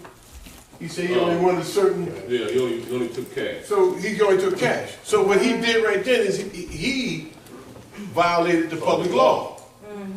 You know, so it's a two-way street. You know, you just got to be standing in the right part of the stream. But now here's why I'm asking y'all to do this. All right? Because only the government can enforce foreign venue stuff. We have to be unified in our approaches to enable the government to be able to enforce our approach. When Todd is talking about being sound in principles, it needs to be some uniformity of the principles because the principles are the same, they don't change. Now the reason I'm charging 10 1-ounce golden eagle coins is because they make 1 ounce golden eagle coins. And I want at least 10 of them for bothering me. Yeah. Excuse me. Paul. But that's why you say, he says just say silver. I say gold or silver equivalent, because they make a 1/2 ounce gold eagle coin. No, I don't want a 1/2 ounce. I don't care. That's what they got. You can't tell them no. So you just say equivalent, you know what I mean? And they give you whatever they got in their pocket. They got 1/4 ounce gold eagle coins. I'll take whatever they hand out. The only thing they made when the Constitution was last in effect and our government was still alive was 1 ounce gold eagle coins. Okay, when you say government, could you clarify? 1861. What government you talking about? The United States Constitution was in full effect in 1861. Before Senate died. When you said when you like the reason why I'm asking everybody to do this because we're required some enforcement. Which government are you talking about? Our government or theirs? Our government. Our government. The Senadia. Senadia. What is that? Y'all don't know what a Senadia was? Without day. It means without day. That means when the Congress adjourned Senadia, without day, that means they didn't schedule for another meeting. That means the government was dissolved. Lawfully, it was dissolved, which means it didn't exist after that. I bet you that word's not in the Black Law Dictionary, is it? Has it? Yeah. Only a color, only a color. Color of law came. Only a color, only a color, something presuming or looking like. And in the Masonic Lodge is what they call refreshment. That's when Libation refreshment. it means that the lodge is in refreshments, meaning that it's lunchtime for the bricklayers. It's at 12 noon. So when you're out for refreshment in the lodge, that means that there's Synedia. That means that there is a recession. That we have recess. Right. So Congress been in recess since then. Means there's no, that means like say when you adjourn any corporate entity, any business, any formal meeting that's adjourned and the secretary does not appoint for the reconvening of the meeting at that meeting, for the record, at that time it is forever dead. Meaning that they must set a day for reconvening in order for it to lawfully continue. If a day is not set for the reconvening, whether you forget it or whether you did it deliberately, you have just dissolved that entity. You have done it, meaning that if you blew it, you blew it. It's done. That must be understood in government and in corporate activities. It's like if you have any kind of organization where the records are kept and the secretary does not, in the minutes, set a meeting for the next meeting, at that time, it's dead. Meaning if they come back together again, the legitimacy of the order as it was is dead. It can't be revived. Yes, yes. It means it doesn't exist. Yes. So that's the same way as the Magi leaving, coming back, leaving again, coming back, leaving again, coming back. It's signifying, Reset. yeah, recess, really. He had to pee, yeah, bull. Okay. Sometimes that's why they be like, meeting is adjourned. Say it again? That's why they be like, meeting is adjourned. When they adjourn a meeting, they have to set a day for the next meeting. Oh. That's what Synedia means, without day. Okay. All right, so Synedia S-I-N-E means without day. That means they have not set for the record a readjournment to come back. Therefore, it is dead. S-I-N-E, you got it? S-I? S-I-N-E. The babies to the clothes, you can't bring your children Yeah, back. they gotta, reset. That's the original case of how we hear against it. Yeah, that's why Where my juice? I got water. Yeah, no. One time they closed out, they said we would adjourn at such and such a time, strike you down, we report back. Take recess. No. He doesn't do that, that's it. You're off the hook.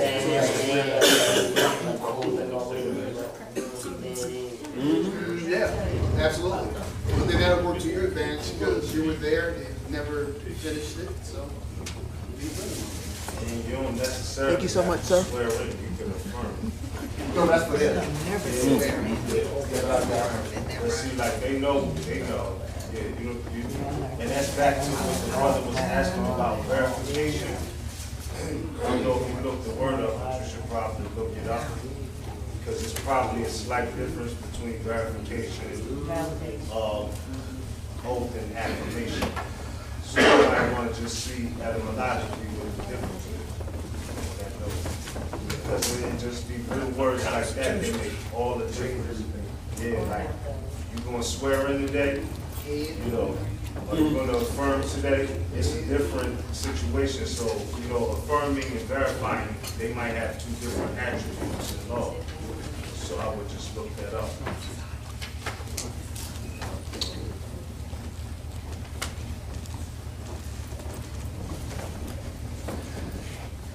Hook me up, Brother Paul, because she just gave me some hot food. Where's my mom? What you want me to do, John? ready? Here, leave that with them. Come on. You had last time. Why you give me? I don't need that. All right, y'all. I don't know what my hand what we going to do. All right, so check it out, y'all. Listen, it's important. Remember when Taj says fundamentals and understanding it, overstanding it. What's going to happen is you just say you don't really see it yet, all right? But the more you get into it, you're going to start hearing Taj explaining something to you that you didn't get. Because you're putting forth the energy. If you got to knock for the door to open, you got to look in order to find it.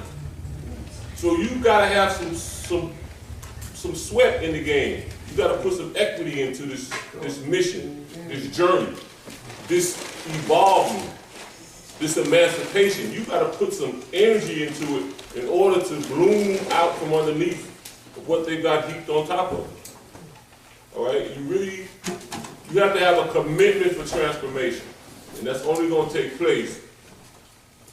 Ask my wife when the last time she saw me watch a sports event.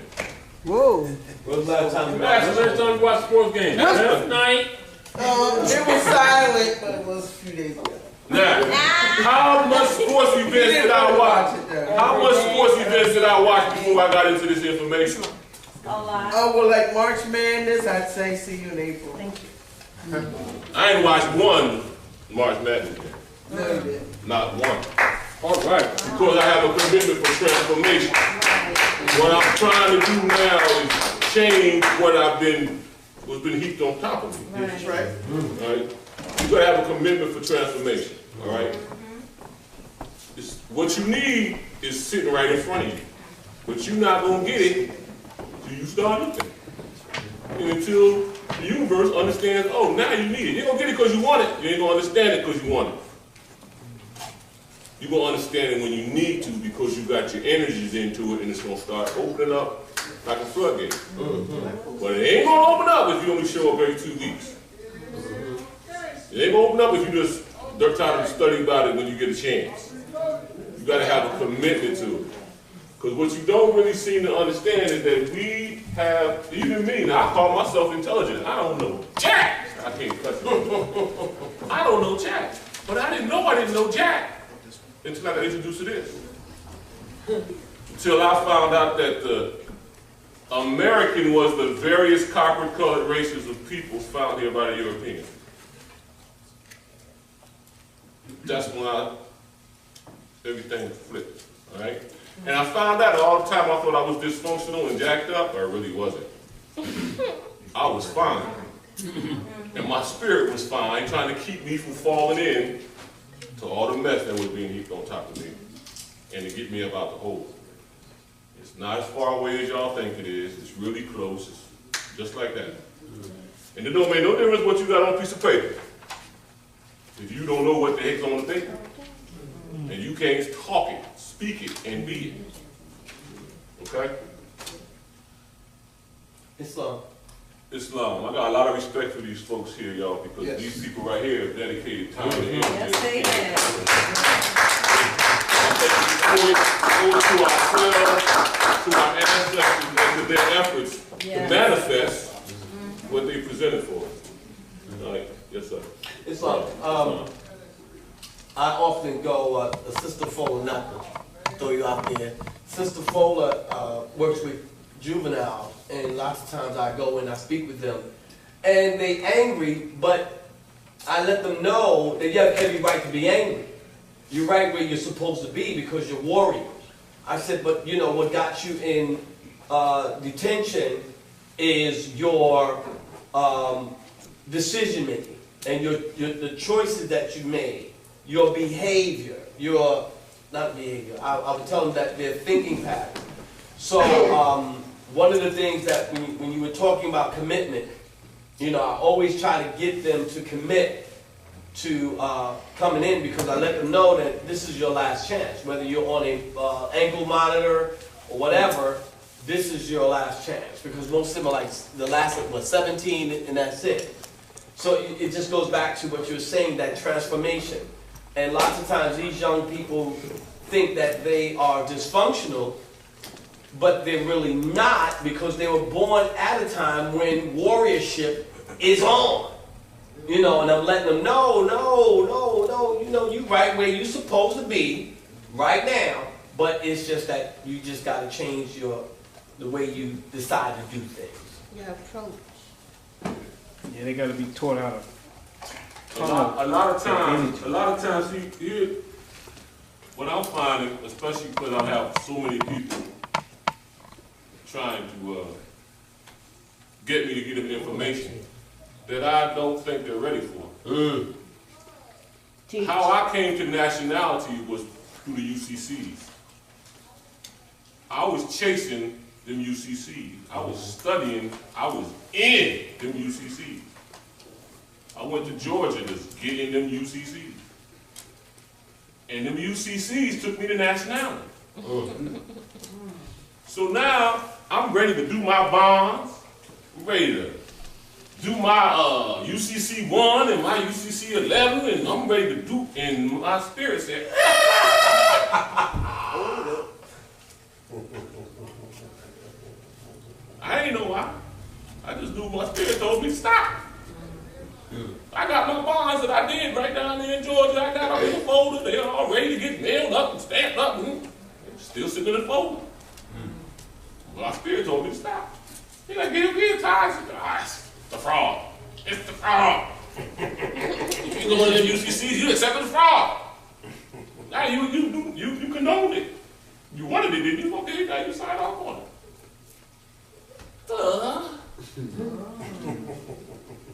That's why my spirit told me to stop. But you gotta be in it, because the spirit won't talk to you if you ain't listening. And if it is, you ain't gonna hear it. It's sweet, but it talks. It's sweet, but it talks.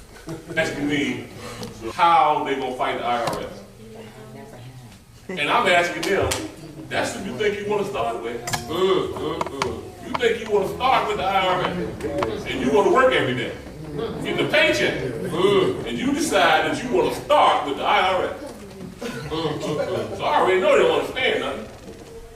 You know, can I ask something about, I just had someone email me about, they put it in WT4 to terminate their taking, and they did that with their job, and everything stopped, except, they said, but then FICA came, it seemed suddenly that FICA, Federal Insurance Contribution, they were still taking that out, and so she was calling, she was saying, well, what do I do? Like that. But the simplicity of it is that the IRS, of course, is a private corporation. The deductions are voluntary contributions, which means you can at any time, if you have the understanding, terminate the contribution because it's voluntary. But then the IRS hides behind the job that you have, and the job that you have only takes out deductions because they have a contract with the IRS to be in business along with their state license, etc., to agree to offer you the W-4 when you get on a job, to whatever it is, and that offer is complete once they offer it, but you don't have to accept it. So really, it's simple to just use that posting that they have that's supposed to be at every job that says that it is a voluntary, if you read it, contribution, and that it can be terminated at the will of the employee. So that is really a very, very simple thing to terminate based on those facts right there. Based on that, it's not like you're really fighting, it's how you do it. But let's talk about that for a minute. It's not about what's supposed to be, it's about what is. However, that all employers are agents of, and the IRS will call that employer and instruct that employer in what to do, and that employer will comply. But see, here's the deal, though, because I'm going to tell you what I know because I've done it. So I can speak on what I've done, and I can speak on what I know. I can speak on what I can have assisted others. At the same time, that's where it comes in at. the IRS will call that employer because that employer has a contract with the IRS. You don't. Exactly. All right, so when you have understanding that the contract, the agreement is with the employer and the IRS, then you come at it without giving them all your ammunition at one time. You come at it in from that perspective, and then it does happen because the IRS is hiding now behind the employer, and you don't want trouble with your employer. But at the same time, like when you know what's going on, as we said earlier, you got to know what the components are so that you know how to approach it. As an example, when the last job that I had to do this with, what I did, I came in and I gave my status. At that time, I had been naturalized, nationalized, crossed over, whatever it was, been all of that. And my status, and I said, don't pay taxes, etc. like that, right? And so they looked it up with their accounting firm, right? Well, our accounting firm says that, this is not valid, or we can't find. I said, really? I said, well, they must. So now I'm holding back. Now, I didn't give them the other thing with all the laws. I didn't give them that, the legislative part yet. I said, really? They did investigation? Oh, well, I brought the next day the actual case laws. They must not have done a very thorough investigation. Here's, I'm sure they're not going to want to go against law. Like that is how you approach it. As an example, someone else would take this, and then of course it was done. It was not a problem. Literally, was not a problem. But I know that the times now are a little different because the IRS is very desperate. But like I said earlier, they're being charged with, sponsoring state benefits. But say, if I gave the same paperwork to someone else, which did happen, and they did not read it, and they did not know how to approach it, and they went to their employer, and they gave them the entire stack of papers, including the instructions that I gave them on what to do. Wow. You see what I'm saying? So from that point, I was like, I'm not going to ever give this to anyone. They didn't even read it. They gave the instructions on what to do next and what to do, period, to the employer. It made no sense. They didn't even read it. So now the next sister in this case was sisters, who asked, they came and they met with me. We sat down. I said that this is what you have to do. I made sure they understood, but I figured if I could give you these papers, you're at least going to read them. Assumption. Don't make assumptions. So I'm saying to you that you're looking at it from a correct perspective that it is the IRS that you're fighting because they're hiding behind the employers. But once you know the components of how this thing works, you yourself break that down. Like, for instance, with the job that I was with, you know what I said to them? And they don't expect you to say it. I said, well, listen, I played really placated. Well, listen, I know that, if you don't offer this to me, you'll get fined by the state. Did you think they expected me to know that? No, of course not. But I knew that. I said, I knew that you'll get fined, but I tell you what we could do. I could write a letter saying that you did offer it to me. That's how you handle that. Because their contract is with the state, with the IRS, state license, all that kind of stuff, to make sure that, in fact, if they don't offer you that W-4 when you come to the job, they get fined by them. Why? Because they agreed to that. You didn't.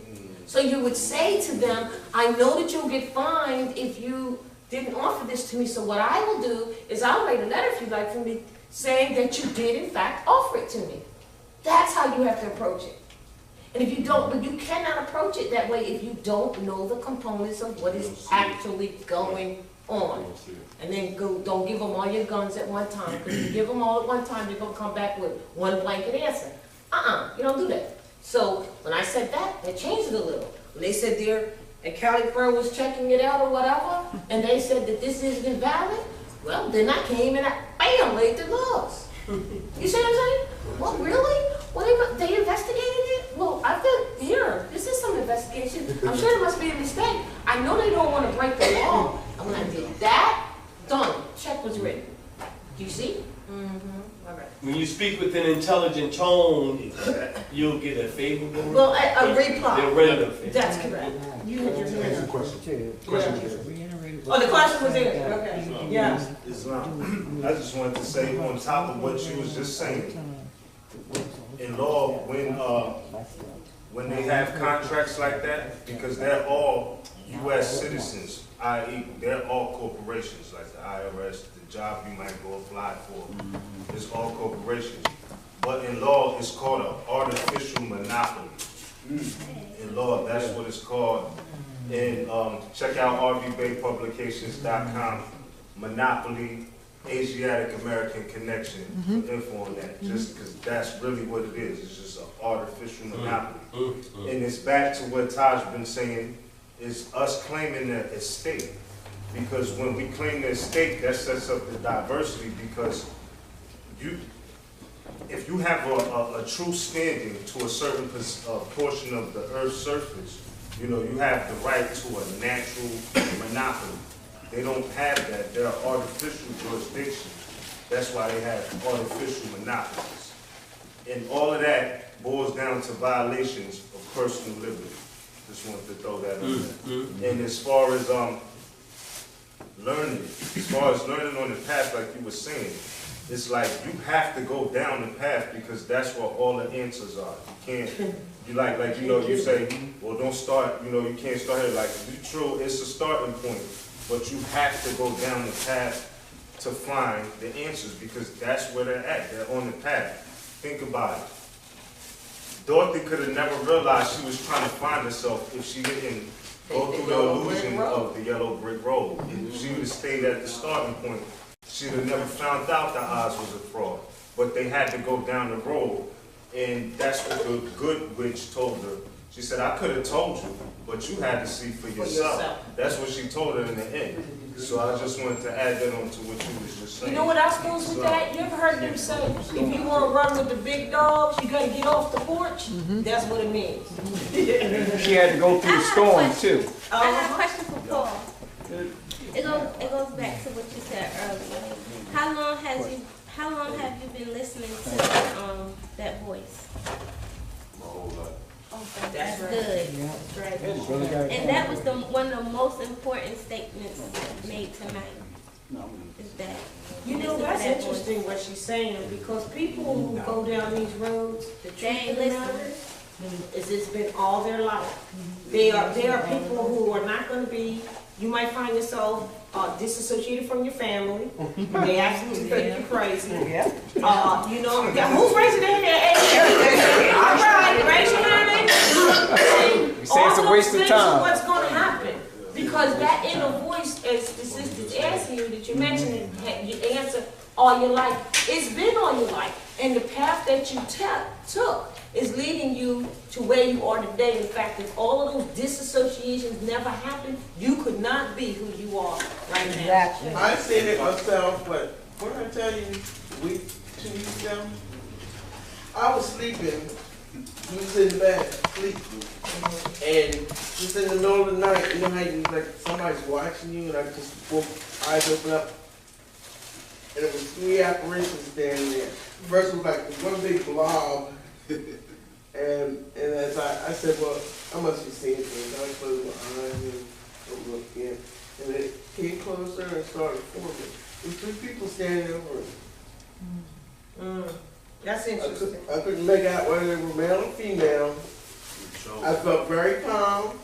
They were an extension of you, though. They weren't really 3 people. When you have dreams, the people that are in the dreams are really That's well, but that's even, huh? That's not a dream. Oh, that was in a dream. So then you call those people to you. Those apparitions, as you call it, to you. See, when you ask for something, you get it. You might not get it the way you want it, but you go I told him that. I told that too. But he said he always thought that somebody would always protect him. So I thought maybe, you know, it could have been, you know, somebody watching over him. You're protected. It was on his side of the bed, but I always sleep this way, facing him. They were on his side of the bed. So they were behind him? Looking at me. They were behind him looking at you. Right. Watching over him. Yeah. So they didn't try to do anything untoward or any energy that was not fine. I mean, I just kept, I didn't turn TV on that, and I just opened my eyes and closed my eyes. For about 20 minutes this went on. I was like, well, whoever it is ain't going nowhere. I don't feel scared, you know. So I just enjoyed it and just stayed quiet, see if they had anything to say, you know. But nobody said anything. Oh yeah, were you able to move? That's a good question. You weren't like feeling like you were trying. Yeah, but I didn't want to get up disruptly and so because things dissipate, you know. Right. I just try to play still. I can move. Well, aren't you too special? Like terrorists. You know, That's interesting. Yes. no. No. Oh, yeah, it's long. Yeah. Can't you file? I've had experience with a 1099. What do you mean? If you file a 1099 taxes, you actually get all your money back. Oh, 1099 OID. Okay. What OID? 1099 OID. What's your self-employment? Oh, right. Well, that's the same thing. But Reimbursement. yeah, because right, it's the reimbursement. Because see, really, the really real deal is this whole thing about income tax time and return is really originally based on the fact that Moors were to get back whatever they spend at all of these corporations. That's what the OID is for. So you have to be in your proper person, really. And if you got away with it before, you won't be getting away with it in the future, because it's it's coming down to that. But that's really what the whole income tax return time is, so-called income tax, because it's not about income to us. Right. All right, but that's really what it's about. We were supposed to been doing OIDs, been saving all of the receipts to get back what really was ours that we spent on our own land. And now that we're finding out, it's getting heavy. I mean, I'm still a little inexperienced, Yeah. but I've had the experience because I've been wanting to be so independent. But I take his stance. I was tired of working like 70 hours a week. Well, but here's the thing: when you work for yourself, now let's clear something up here. A lot of people think that they're going to quit work, retire, and sit back and enjoy life. That's death. That's death. Right. You have to be moving. So if you're working for yourself, you are working 70 hours. Oh, sure. Matter of fact, you're working 24/7. Right. This is the big mistake that they have told you. Right. They have told you, like, it looks easy. It ain't easy. Just in my perception, that if I'm working for somebody, yeah, I'm contracting with them.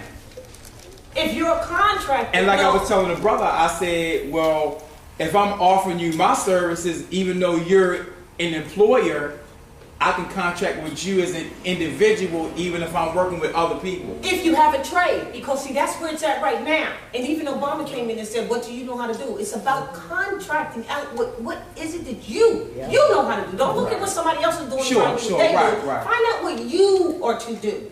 And see, because the real deal is this. There's only two things in the world that you can do: sell, buy, or sell. And that is either a product, be it a glasses, a pencil, or eraser, a product itself, across the line. Here's the product, you give me the note. Or a service. Or a service. Right. Nothing else on the planet can be bought or sold or transferred or no transactions. It's either a product or service. Now you're either going to work for someone else who sells what? A product or service, or you're going to work for yourself dealing with and selling a product or service. Now, what they've done for those who work for themselves, because remember, with the original merchants, has made you feel like you're a hustler, and and then the license came in so that they can get a piece of what you sell. All of that is erased from you when you recognize you're a national, aboriginal, indigenous Moor. You don't have to answer to those things. So I understand what you're saying, and what had just came in with the Obama thing is that people started thinking about, what can I do? Because see, everybody here is here for a purpose. And if they really were doing their purpose, they wouldn't have time to be worried about someone else's. Because they'd be really busy doing them. Yes, ma'am. And then as we all come up from that pyramid, because it's a big wide base. That's right. And we're all coming up that pyramid to the mountaintop, to the climax. I don't see you when you first started climbing. You don't see me, etc. But as we get to the top, we reach out and we can touch, not only see each other, but we can touch those who are in the same direction. Because everybody must be in the same direction. And if not, then, you know, there's a cleaning up. What is it called? Purging. Yeah, a purging that has to be done, and different people have to, you know, you have to get out of each other's way. Yes. And add into the system. Whoever is trying to find out what's your purpose, go search your sign. Thank you. Well, that's astrology, you know. Search your you sign, you'll find yourself. That's interesting because if, you know, you sitting there, right, and a lot of times we do this, we judge other people, we ain't looked at ourselves. First of all, you might be sitting there with a trinity that's screwed up. And you're going to sit and look at somebody else with, and you look at yourself first. That's right. Because you attract what's wrong with you in that respect. Because you haven't corrected it yet. So if you're sitting there and you got a sun and moon and a rising, and it's all disrupted, causing you to have some problems, then that's what you're going to reflect out to other people. Yeah. Yeah. This one, this brother, I'm sorry. Just to make a comment real quick. Lately, when I do meet people, you know, I'm a Gemini in Cancer, y'all, so I know how I am. I'm emotional, spontaneous, actor, and communicator. And the minstrel, the court jester, all at the same time. But what it is, I ask people now, instead of your occupation, what do you do? I ask people, what gifts do you have and what are you doing with them? Yeah. And there's a 30-second, 60-second pause, like, duh. They either can't answer you or they're defensive because you asked. Well, they normally would say their occupation. Oh, you mean their job, the J-O-B? Yeah, and then I would correct them and say, no. What I'm talking about is, what are your gifts? And what do you do? They don't know their own gifts. Yeah. And they talk and crap about it. And then when I let people know I appreciate you, they are so used to, I appreciate it. When I say I appreciate you, it's like they have this resistance to... They're resistant, right. Because, you know, we must learn to love instead of hate. And that's what you're experiencing. Just brother back here. I wanted to just try to elaborate a little bit, even in reference to the tax thing. And I've been not fighting, but going to that juggler vein, even in a commercial venue like my brother here with a 1099, or even when I happen to sign a W-2 form, I would present, like you said, some of my documents in reference to what Drew Ali has set for us through going through some classes like Savage was talking about. It took me a minute to get to this point, even though my parents already had me nationalized. But coming to the science with Todd, we even chasing UCC ones, went and did the footwork in the state capitol in Harrisburg, got some debts rescinded, right? And found out some stuff like Taj blew me out of the water when I first met him, and reference to a fraud, right? With a fraud with the UCC one and trying to get some debts suspended. But the tax thing that you're talking about, and a brother was talking about the 1099, I didn't know until recently coming to this class here that it's more of more tax forms under a 1099, a 10 something something, and a 10 something something, and a 10 something something that continually makes them not be able to even take any of that fake on fake federal notes. But we used to call it back in the day bordering. I'm going to provide you a service. I'm going to provide you a service. Bartering. Oh, bartering. Bartering. Yeah. Even with some of my, like the brother was just saying, what is some of your attributes, or what is some of your skills? Like some of the skills that I've got over the years, like cooking and construction and home remodeling. Then the last one was truck driving. Always use 1099. Always fought with, they always say, look, we have to send this to our tax agent. I said, well, let me see what you're going to get from your tax agent, right? And please send it in writing. One of the things that I learned early on from some of the Moors that used to tell me, even when they worked for the city of Philadelphia School District, and the sheikh said he never paid taxes. He never paid taxes. And when I tell my family and some of my other members that's even Moors like me that went to the Moor Science Temple, they said, you know they're going to come get you. Because, my family don't want to hear about none of this. I said, you got a national ID card like I got it. Your nationality card said 2 months, mine said 3 months. You went to the Moorish Science Temple like me, but you're going to play into this fictitious government that has no jurisdiction. Because they don't even want to hear, like you said, they disown me. My own family members that went to the Moorish Science Temple with me don't want to hear nothing. But see, that's a little different because your situation is slightly different in that you're saying that your family came from the Moorish Science Temple background, and the division that exists there is one thing and very special and needs to have very special attention when talking about it. All right. I love you, sister. Mom, I love you. You heard what she said. I love that. See, that's straight to the gut, though. That's headhunting stuff right there. Well, even with my sister and my brother. Even with my sister and my brother is the oldest. He's the oldest. And he just purged this again or said something to me in reference to, yo, how you going to get a job and you still refusing to pay taxes? Okay, so that's what I'm saying. That's very special and needs very special attention when dealing with Yeah, but I don't argue with that. It's a waste of energy. When I said the split family, I meant that for most of us who walk this path. Because remember, the scripture says, and those ancient writings belong to our ancestors, that the road is narrow. The road is narrow because there ain't many on it. Period. That's why it's narrow. Islam. My take on taxes is I've been working my whole life and they never step up to the plate with saying that they offer you X, Y, and Z if you pay. So why should I pay if they're not going to offer me really anything in return? What do you mean? First of all, why would they offer you something if they're taking something away from you? Because they say, well, you should pay taxes because everybody else pays it. Everybody else pays it. So Yeah. Everybody else pays it. And here's the thing. You're talking about paying taxes to a corporation. That has nothing to do with you. That's what I'm saying. Why should I pay them? They ain't working for the money. Why should they charge taxes? They're not even have the authority. Right. Interjection. But if you Interjection. Concept. A 14th Amendment, yes.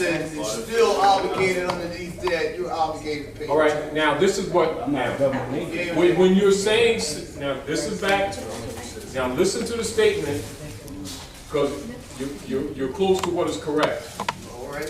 Taxes are not what you call paid as they claim paying because you pay. When you're saying citizen, you're saying nationality. Taxes are extracted for the support of government, which must be specifically identified, and the government and the people must be of one free national name. That's number one. So the same principle, and this is what the assumption is, and this is where they recognize that the people are ignorant. When somebody says you don't pay taxes, you want to qualify and pay taxes to who? I'm not Russian. I don't pay Russian tax, right? And they'll say, oh, we're not talking about Russia. I say, well, name the nation state that you're talking about. And name the people who are agents, collectors for that nation state. Because the nation and the tax collector are one and the same. And the nationality must match the nation. And then you must be a member of that nation. That's all over the world. Isn't that very simple? Yes, sir. So what happens if they can get you into the guilt argument of arguing whether or not you pay taxes, wrong concept. Taxes are paid to the nation state that must be identified, and the nation state and your nationality must match. Right.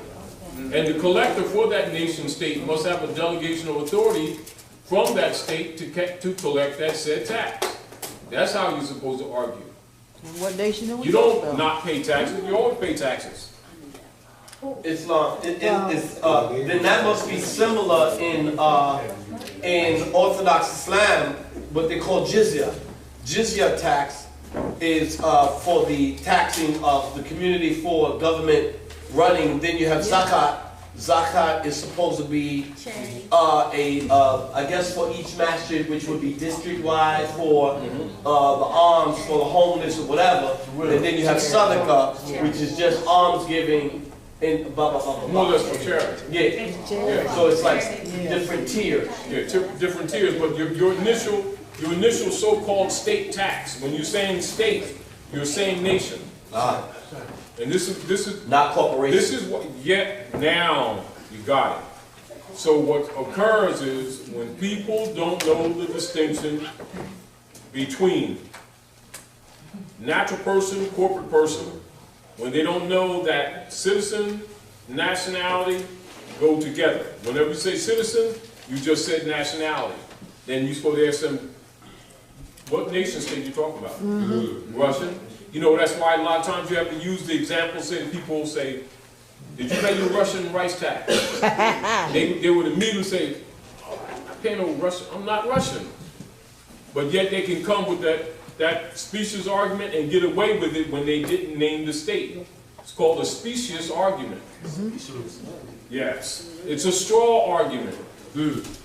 And what you recognize a lot of times when we're analyzing things, people are up on it if you give them a straw. If you want to make a straw argument relative to, say, all capital letters, or transmitting utility in a European name, etc. But yet you can present an argument like that and they don't recognize the straw. That's what we have to fix. Do you understand? Nationality and citizenship go together. And what they recognize is that so many of the people are incapable of recognizing the specious argument. Then they start getting into subject matter when status has not been set. And they get away, in other words, they don't get skin the cat from one angle, they skin them of another angle. And that's when they recognize these people don't understand nationality. When they start making arguments, conditions of tax and non-tax based on the argument of taxation itself, taxation based on citizens' obligations without naming the citizen state. You understand?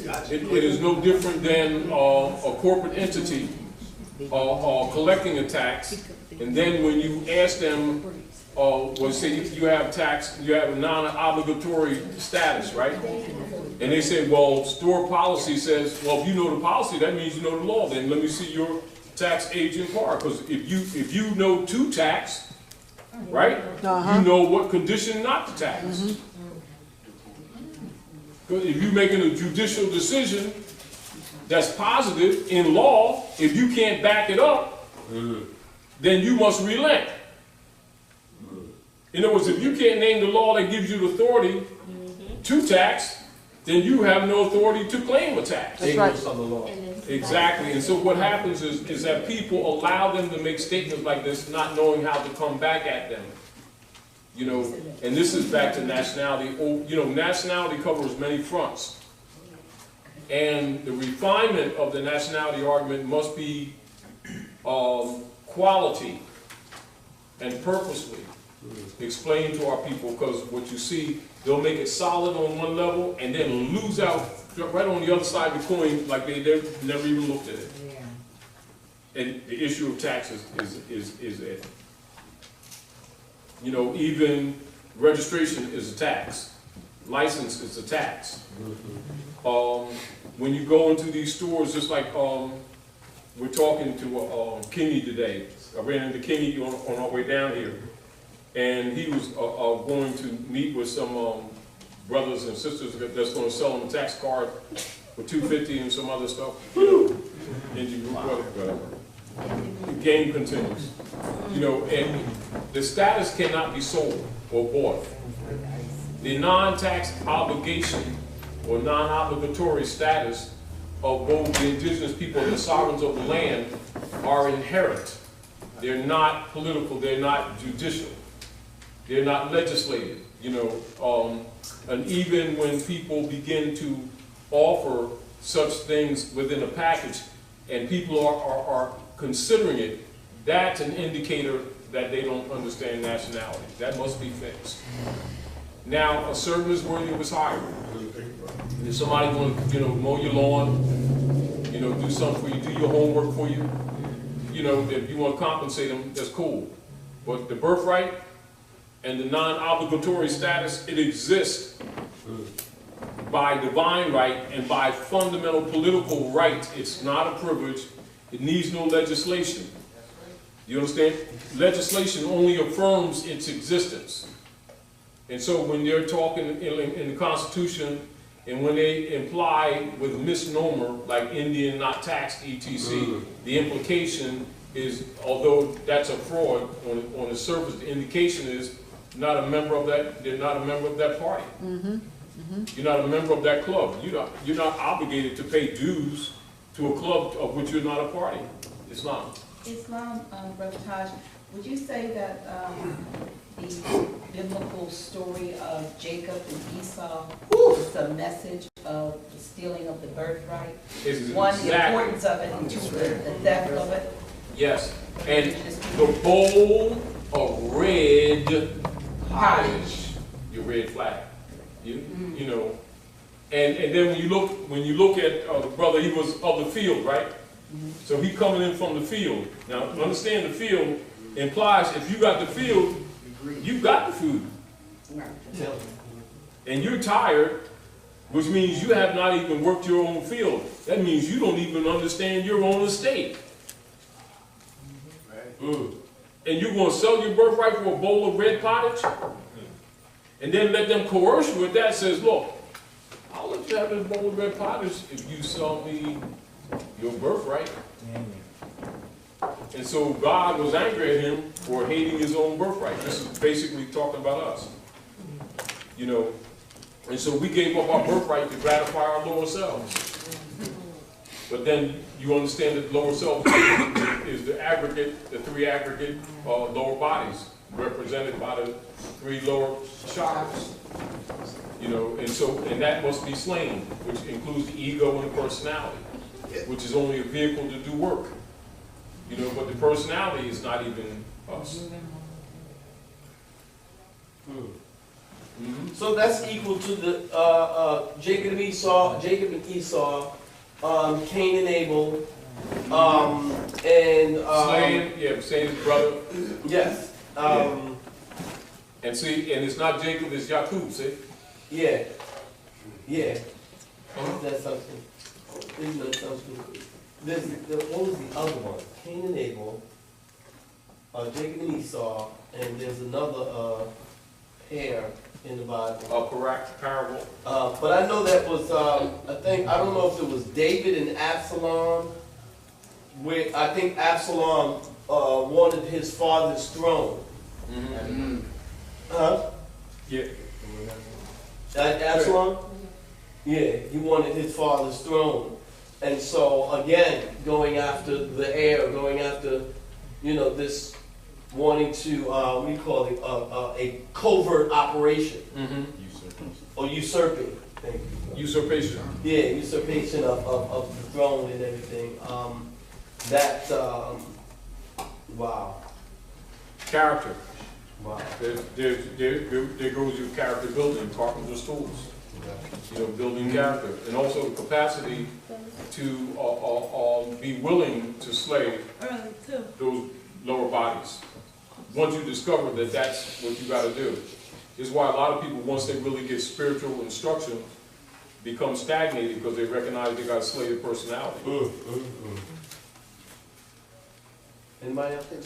Oh, question. This is going in another added on direction. When I first came into the Moorish Science Temple of America, I was, coerced to put my name on my attribute and add Bey to my Social Security card and driver's license. Good move, bad move. I felt now that I think about it, it wasn't a good move. Can you kind of elaborate on? Well, when you really understand what took place with Skull and Bones member Franklin Delano Roosevelt, the things have really actually been misrepresented. Because with the Social Security, actually, he was supposed to be reimbursed. And it's actually called a 1099-R. You're talking about 1099-R recoupment? Recoupment. Is that what you're talking about? 1099-R recoupment. And see, even with the filing, with no drawing, with the filing, your authority, the authority, 1099? Yes.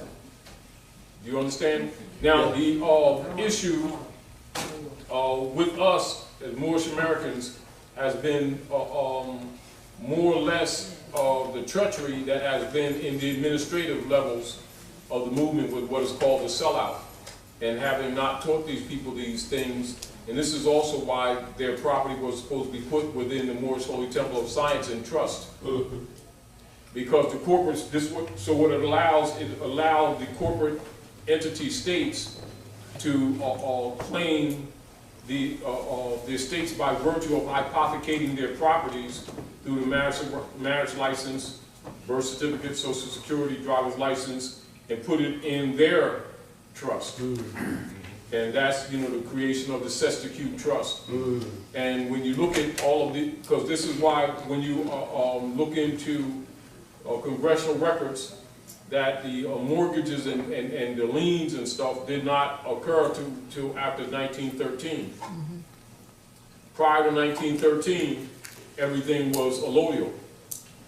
You know, but of course, the European had been stealing or is cheating the properties of the Asiatics by virtue of the Asiatics transacting business with those European names without their titles. So okay, let me get it right. Okay, so after 1913, that's when you get the dead pledges. And they did this caper. Then they said, you Europeans can come over here in the 1920s and go to Ellis Island, yacht club citizen. Is that what that even as they're selling citizenship now? And this is another reason why the Europeans are worried right now, was after they started talking trash, you know, to the Mexicans, etc., and Obama came to the defense of the nationals, saying that before y'all was us, you was them, and they named their nationalities. Yeah, Obama did say that. Yeah. Real nice too. Yeah, and so you understand the signification in the background is that these Europeans know sooner or later they're going to impose a nationality card, and they can't produce one. Yep. That's on the news. That's what they're trying to do right now. They're about to go back in session hit that. on Monday. Hit that. No, it was, I got an email this morning. My mother touched on it briefly earlier. But from my understanding, they're having the Congress, the House is having a session on a national identification card for, quote unquote, the United States. I guess that's what it's going to say. And what they're trying to do is basically what we've done. But they don't have the standards, because no matter what they do, it's just going to expose their hand. And I pardon me for cutting you off. But on that note, with the ID card, what they're trying to do is, it doesn't matter where you was born at. Basically, they're going to try to claim that the United States is a national domicile. United Statesian. Yeah, but it is not. North America, Northwest of Mexico is, but United States is not a national domicile.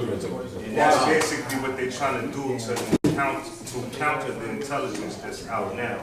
Because it's no coincidence that they're trying to push for this card at the height of all these Moors having nationality cards. Like more than ever because it's bringing the issue up, and they can't bury it anymore. And not just that, that is claiming the land as our state and our national home.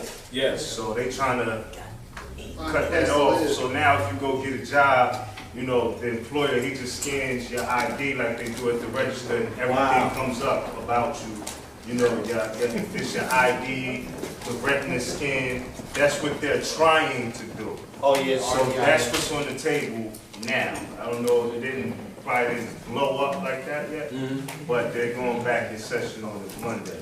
And as you already know, the Europeans are making a lot of this argument because of Mexico, Mexicans, etc. Specifically, even though they're talking about other South Americans. Yeah. Now notice that South Americans, and yet these are Europeans. Right. Yes, they are. So even the color code system has to fall in order for them to even make that argument. Because there's no such thing as South United States. Not just that. United States. Yeah, not just that, but look. Moorish United States. But you got United States of Brazil, Right. United States of San Salvador, Right. United States of Mexico. So United States is a political metaphor. What's the name of this particular United States? It's absent of a national name. Yep. See, so when they press it, all they're going to do is open up not a can of worms, a can of snakes. And they're all venomous. It's the truth. You know, and this is where they're having problems. The ignorance that's displayed by the people here does not expand off these shores. So the dynamics of the social engineering, the connotative linguistics that's used to secure the 14th Amendment in the North Gate does not apply elsewhere. Now, under protectorates with Guam, Puerto Rico, etc., where the IRS is registered, that's why they have their registry in what you would call protectorate states, but they don't have it in what you would call the republic states proper, you see? And so, in making this argument to try to preserve the so-called middle class, because the argument's coming from them to the alleged head of government, i.e. the feds. Now, as the feds are dissolved, so are what you call any juristic citizenship. And keep in mind, and this is where it's important to keep in mind at all times, that the jus sanguinis, you know, versus jus soli. So the jus soli is all legislative citizenship. The sanguinis would be related to Aboriginal indigenous people by blood, by birthright. So as they're making that argument, all of this stuff must be filtered out. And as soon as it starts filtering out, their argument is dead. They're in a catch-22. The other deal is, as we've made nationalization, open, which means anybody can go on multiple websites and get it, as long as it's not paid for. See, if it's paid for, it's a commercial activity, it's dead. You understand? Because it's a birthright. And the honor of nations, the supreme and sacred honor is on divine law and natural law. And this is why the U.S. corporation is trying to play in the background, trying to coin some gold and silver coins, while the IRS and the feds are printing more fiat and then trying to act like they're offering this stuff to try to imply that they're stepping out of sine die. It matters not, they've already fired themselves. That's right, it's gone, done. You know what I mean? They are no different than, they're all partners. And China is still buying U.S. Treasury bonds. They're doing, can I explain that? Let me ask y'all something. Y'all know why China is doing anything with the United States? Because they owe the debt. They AIG, Asiatics about to take it over. That's one. Two is, China will fall absent our commerce. That's right. China will fall absent our commerce. That's right. China just built the Three Gorge Dam. Y'all heard of that? Yeah. Yep. The largest damming project in the world history. It brought China into the modern age. Right. The commerce with us. The only reason it came into the modern age is to produce goods to be sold here. So China will do all that it can to keep by default. The Titanic floats. It's a default market agreement. That's right. Because if we stop buying their stuff, and we should. They are done. Yeah, come out of her, my people. They're actually giving the U.S. gold. If I can add on, Trying to give the U.S. gold. Please. if I can add on, I hope, I trust, anybody see that commercial where the brother was in China and he was giving a class to the youth and he was telling them why all great nations fell, why all the empires fell. Y'all saw that? Nobody else saw that? They said we own them. Yeah. It's a futuristic commercial, and it's a brother in China. It's like, it probably came out like 3 years ago. I think they aired it like 1 or 2 times, and then they took it off. But it's on YouTube. You can check it out on YouTube. If you just Google China like they had a conference, like a conference thing. Yeah. It's like they had China's a board commercial meeting about America or United States, and they're like in 2033, and he's explaining to these youth why all great nations fell. And he's saying that all of them fell because they forgot the principle that was great. You know what I'm saying? And he named a few empires, and then the last one he named was the United States. And this is 2033, and then he said, now they work for us, since they forgot the great principles that made them great. Now they work for us. And this is 2033, so this is a futuristic message that's coming from them. And the symbol is the 33. Exactly. Right. Yeah. 33 degrees. And he had Google that. Behind on the screen. Islam. Google it. What? really China think, what? My inner voice is telling me that a lot of our history, after the Civil War was one of the greatest, when the root was war fought in this land, and after it was fought, I believe a lot of so-called so-called black unconscious Moors, what they did is they sold that to Christianity and Masonry and stuff to keep this conspiracy going. I really feel that now. So what we must explain when we're saying that, make sure that we're talking about Christendom hegemony. Because if we just say Christianity, like that, unqualified, while kind of true, it's not exactly that. It's the Christendom hegemony. It was just it was all the ethers not caught it. I don't know how to bring it all down, but it's coming to me, you know. Like something coming to the Akashic records. I'm pulling off the Akashic records and stuff.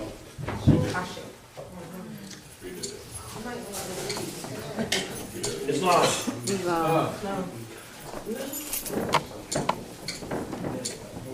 Because of what appears to be a lawful command on the surface, many citizens, because of their respect for what appears to be the law, are cunningly coerced into waiving their rights due to ignorance. And that's U.S. versus Minker.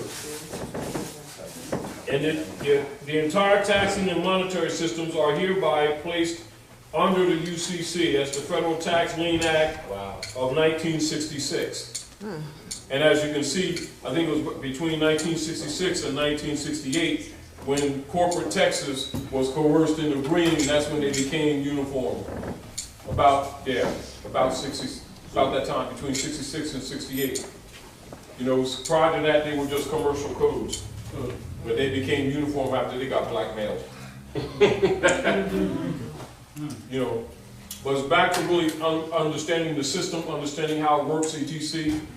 Keep in mind with the issue with China, the issue with multiple nations in the South nationalizing, the issue with the European nations not opening up any new so-called American accounts. And that's what these Europeans nationalizing or denouncing their U.S. citizenship and trying to open up accounts in Europe.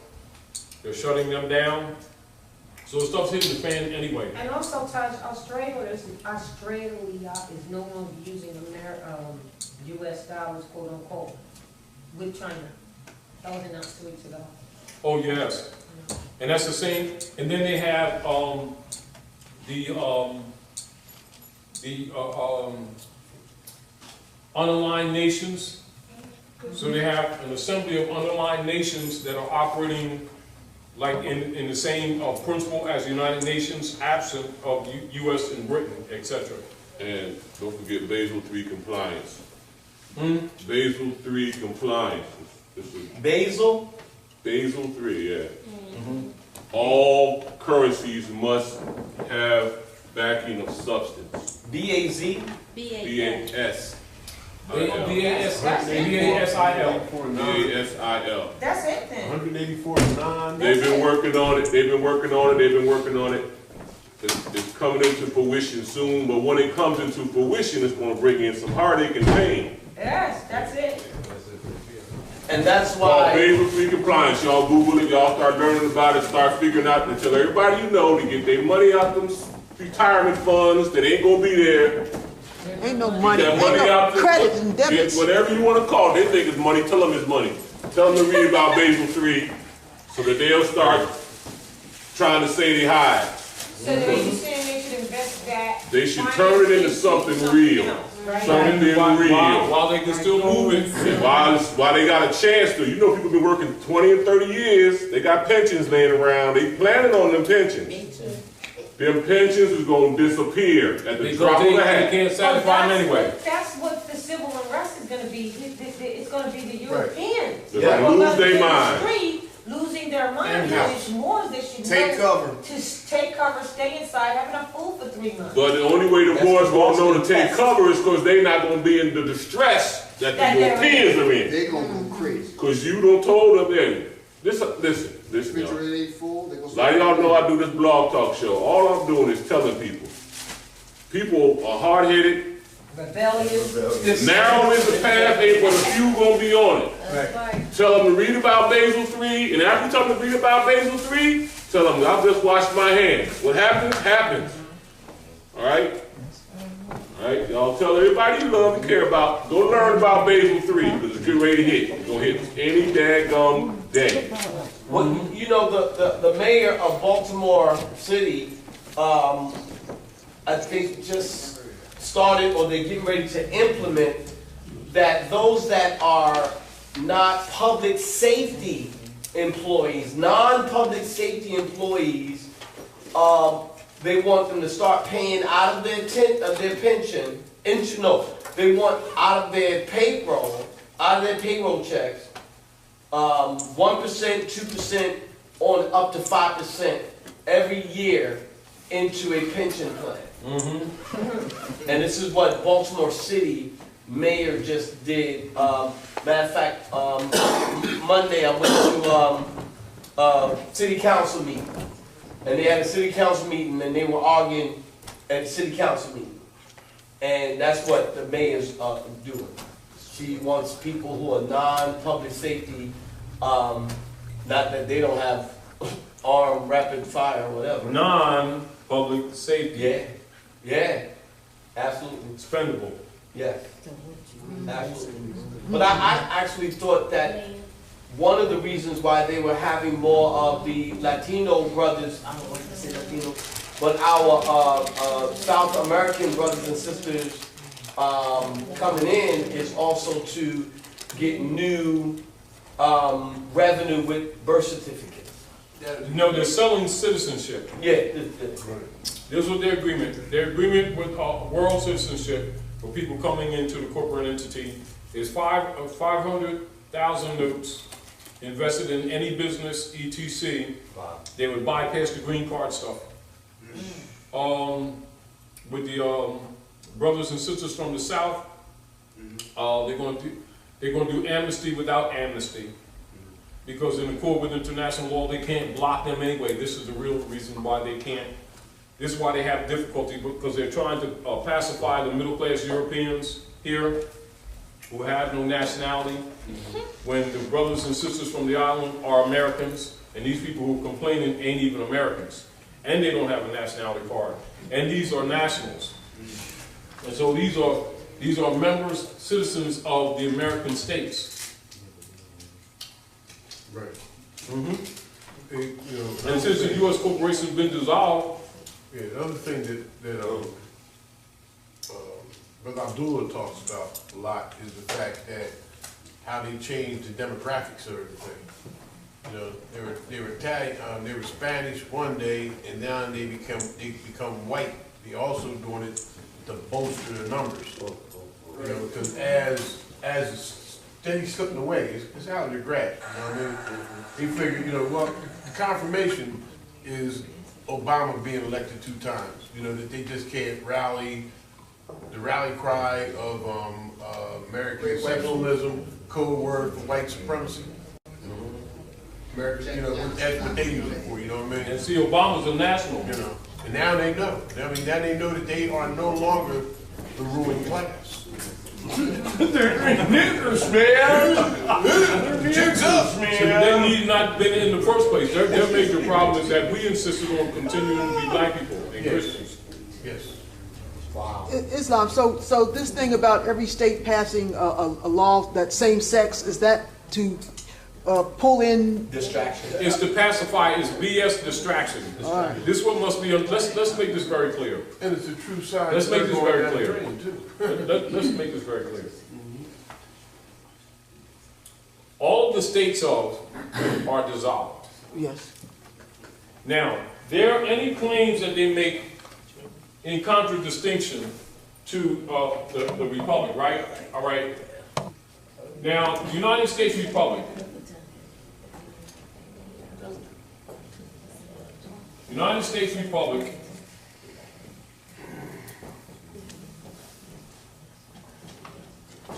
versus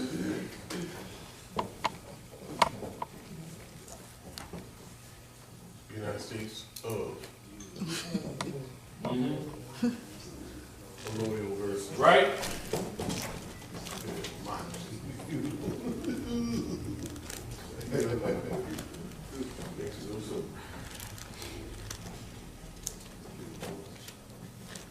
Right? This is legitimate. This is legitimate under Constitution and treaty. This is illegitimate under the war powers. 1933, right? 1933. Right? Which is a code word for the subversion overthrow. So anything that comes under here is right, what, states of, right? Yes. State as an example, right? State of New Jersey as an example, right? Yes.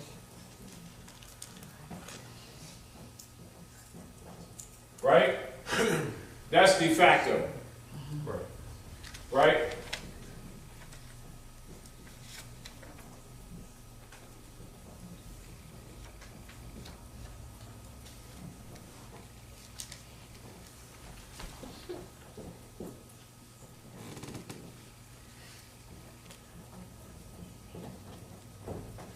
Now that's de jure. Now this is what we have to consider. Whenever the legislature within this body politic passes anything, it is not law, it's private corporate policy. Okay. When the Europeans, for purposes of their secret treaty of Verona, adjourned sine die, 61, right? Mm-hmm. Adjourned sine die, 1861.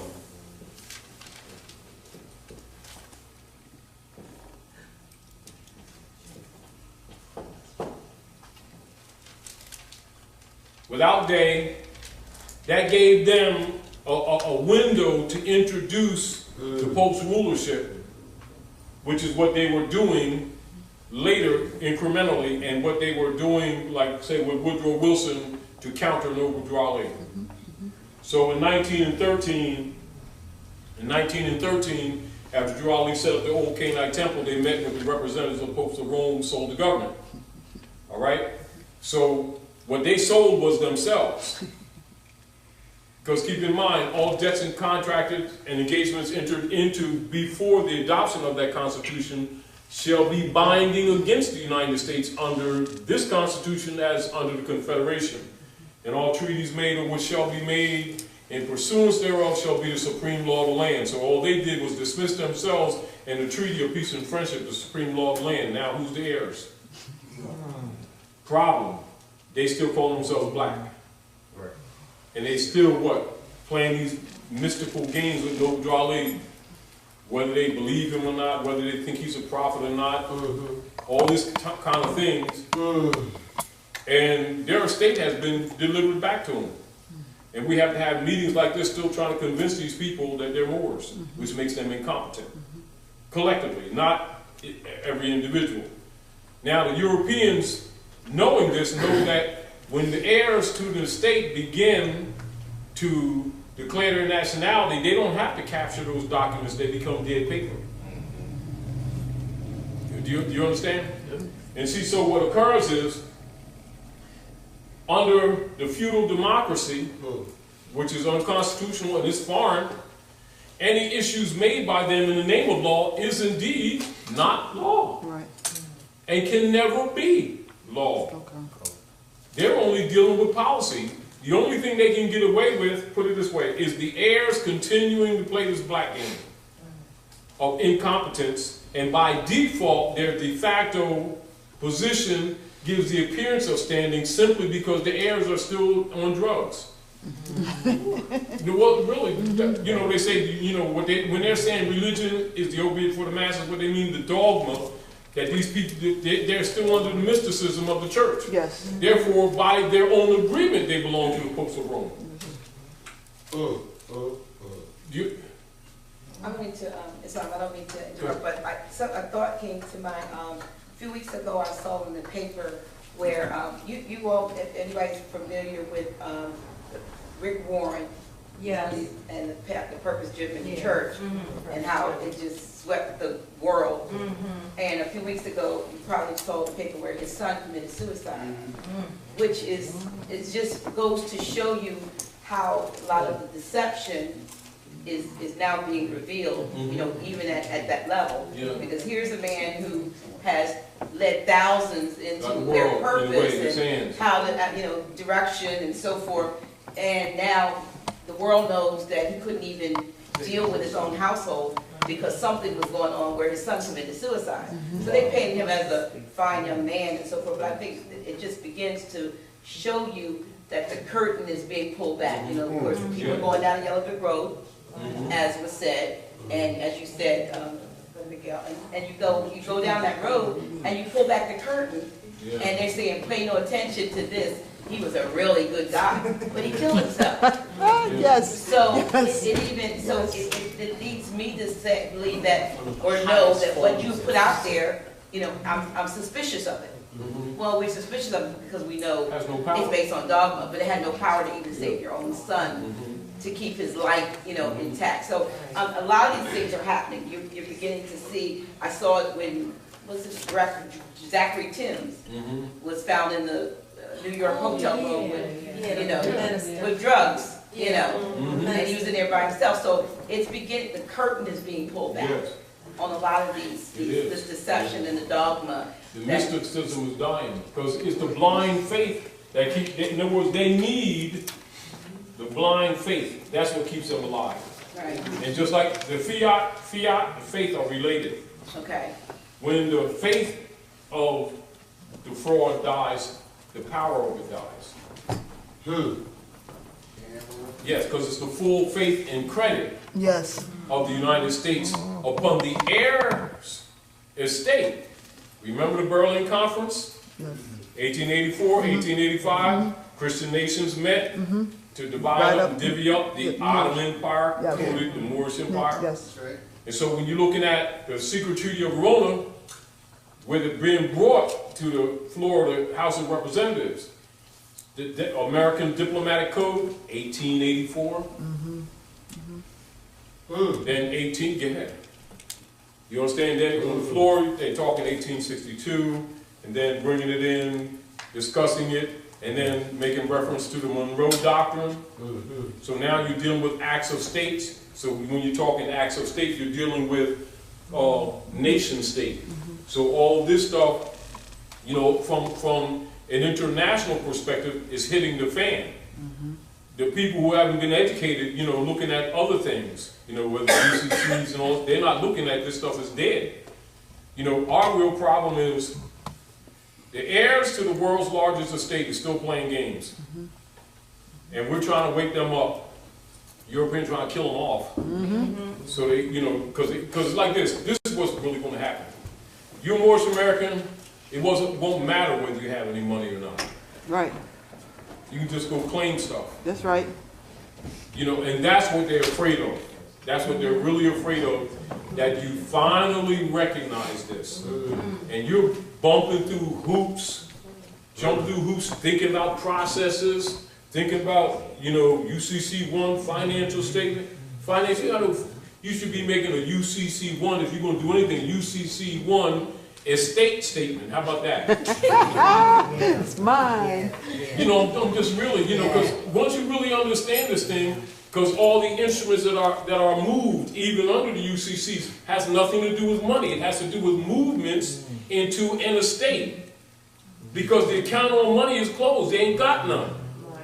The issue is estate. But if they can get you arguing money, they know you're not competent yet. The issue with the United States government right now, with the sequester. Now, my job is federally funded, okay? Yeah. So this is the first time I know in 19 years of me being there that we don't know what our federal allocation is because they have this sequester. But in my mind, it has more to do with what's going on behind the scenes. Exactly. Than Obama's policy and their desire to cut back. They're using him as a beating board, but the real deal is what's going on in the real world politics. On the international scene. On the international scene, because this is really what's happening.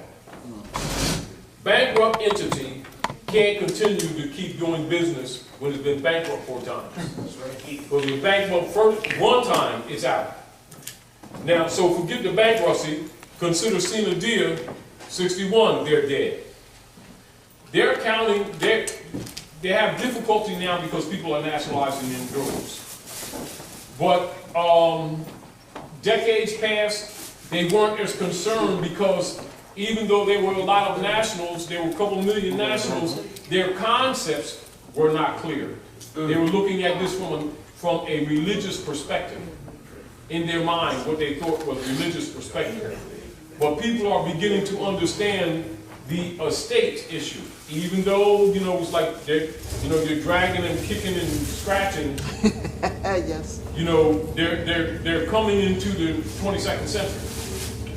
You know, now that they don't, or if they don't, is relevantly irrelevant because of the rest of the world is doing it, which means the fact that you have other nation states that are nationalizing their properties, their land, electrical grids, apartment buildings that hedge funds have investment in.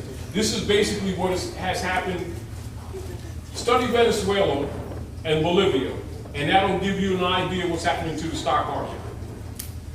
A lot of your hedge funds from, say, New York, right? And this deals with people's so-called 401ks, 4 half Ks, okay. Are invested in buildings, apartments, other public edifices in other nation states. And this is what people don't understand. We're going to close out in a minute, y'all. So when Hugo Chavez nationalized Venezuela, they nationalized rice fields, sugar, they nationalized oil, they nationalized the electric grid, and they nationalized all apartment buildings. That stops them from stealing from them. So what happens is now they try to move it to Bolivia, and immediately Bolivia nationalized. You see what's happening in South Africa, etc., where the Europeans are scared to go on vacation now. Yep. Because they go on vacation, they come home, brothers are sitting there on the porch drinking tea. How was your vacation? Seriously, that's been going on, you know. And so, what did they go to New Zealand? About 800,000 went to New Zealand, and they wouldn't let them enter. They came with that white stuff. No entry. See, so even that white and black stuff, or that stuff's hitting the fan around the world, even though these people here are still asleep. They're still trying to tell them stop playing that white and black stuff, which makes them incompetent. If you understand, but by the rest of the civilized world nationalizing in droves, all the instruments are dead. See, so their investments are dead. And then by the Moors nationalizing, even though a lot of their concepts aren't clear, the fact that they even put them papers out there kills the capacity of them to continue to play executor Because by international law, when the heirs of an estate begin to demonstrate any level of competency, the estate must be delivered. That's right. You know, the reason they got away with it because they had enough of our leader guys convincing these people that they were minorities. Which killed the capacity of them to inherit irregardless of age. But now that they're beginning to study law, finally, you understand what I'm saying? Now they're what you call descendable. And so they don't want to descend, how do you say, so what they're trying to do, they're trying to sell everything, parking lots, stop signs, bridges, cesspool. Yeah, everything. So, and then in violation of international law, in violation of rights of indigenous people, so now you have the organization of unaligned states. And so you have all the American states, and then you have all of the Islamic states and the American states that are aligned now in an unaligned party or union, distinguished in the order of, but distinguished from the UN. And so now it's absent of Britain, US, corporate entity. And so now, what that represents is that the rest of the civilized world is appealing to us, but still because we're the heirs, we're the cog to the wheel.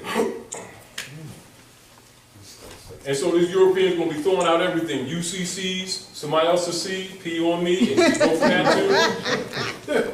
You know, anything that generates you giving him finance, but it's not so much that, but going to him, asking him for permission or an apostille implies that you're still declaring him the executive. Islam, y'all? Islam. Learn something? Dr. Nyla's doing, come up for a minute, please, Dr. Nyla. She'll be in Philadelphia tomorrow, y'all. Islam.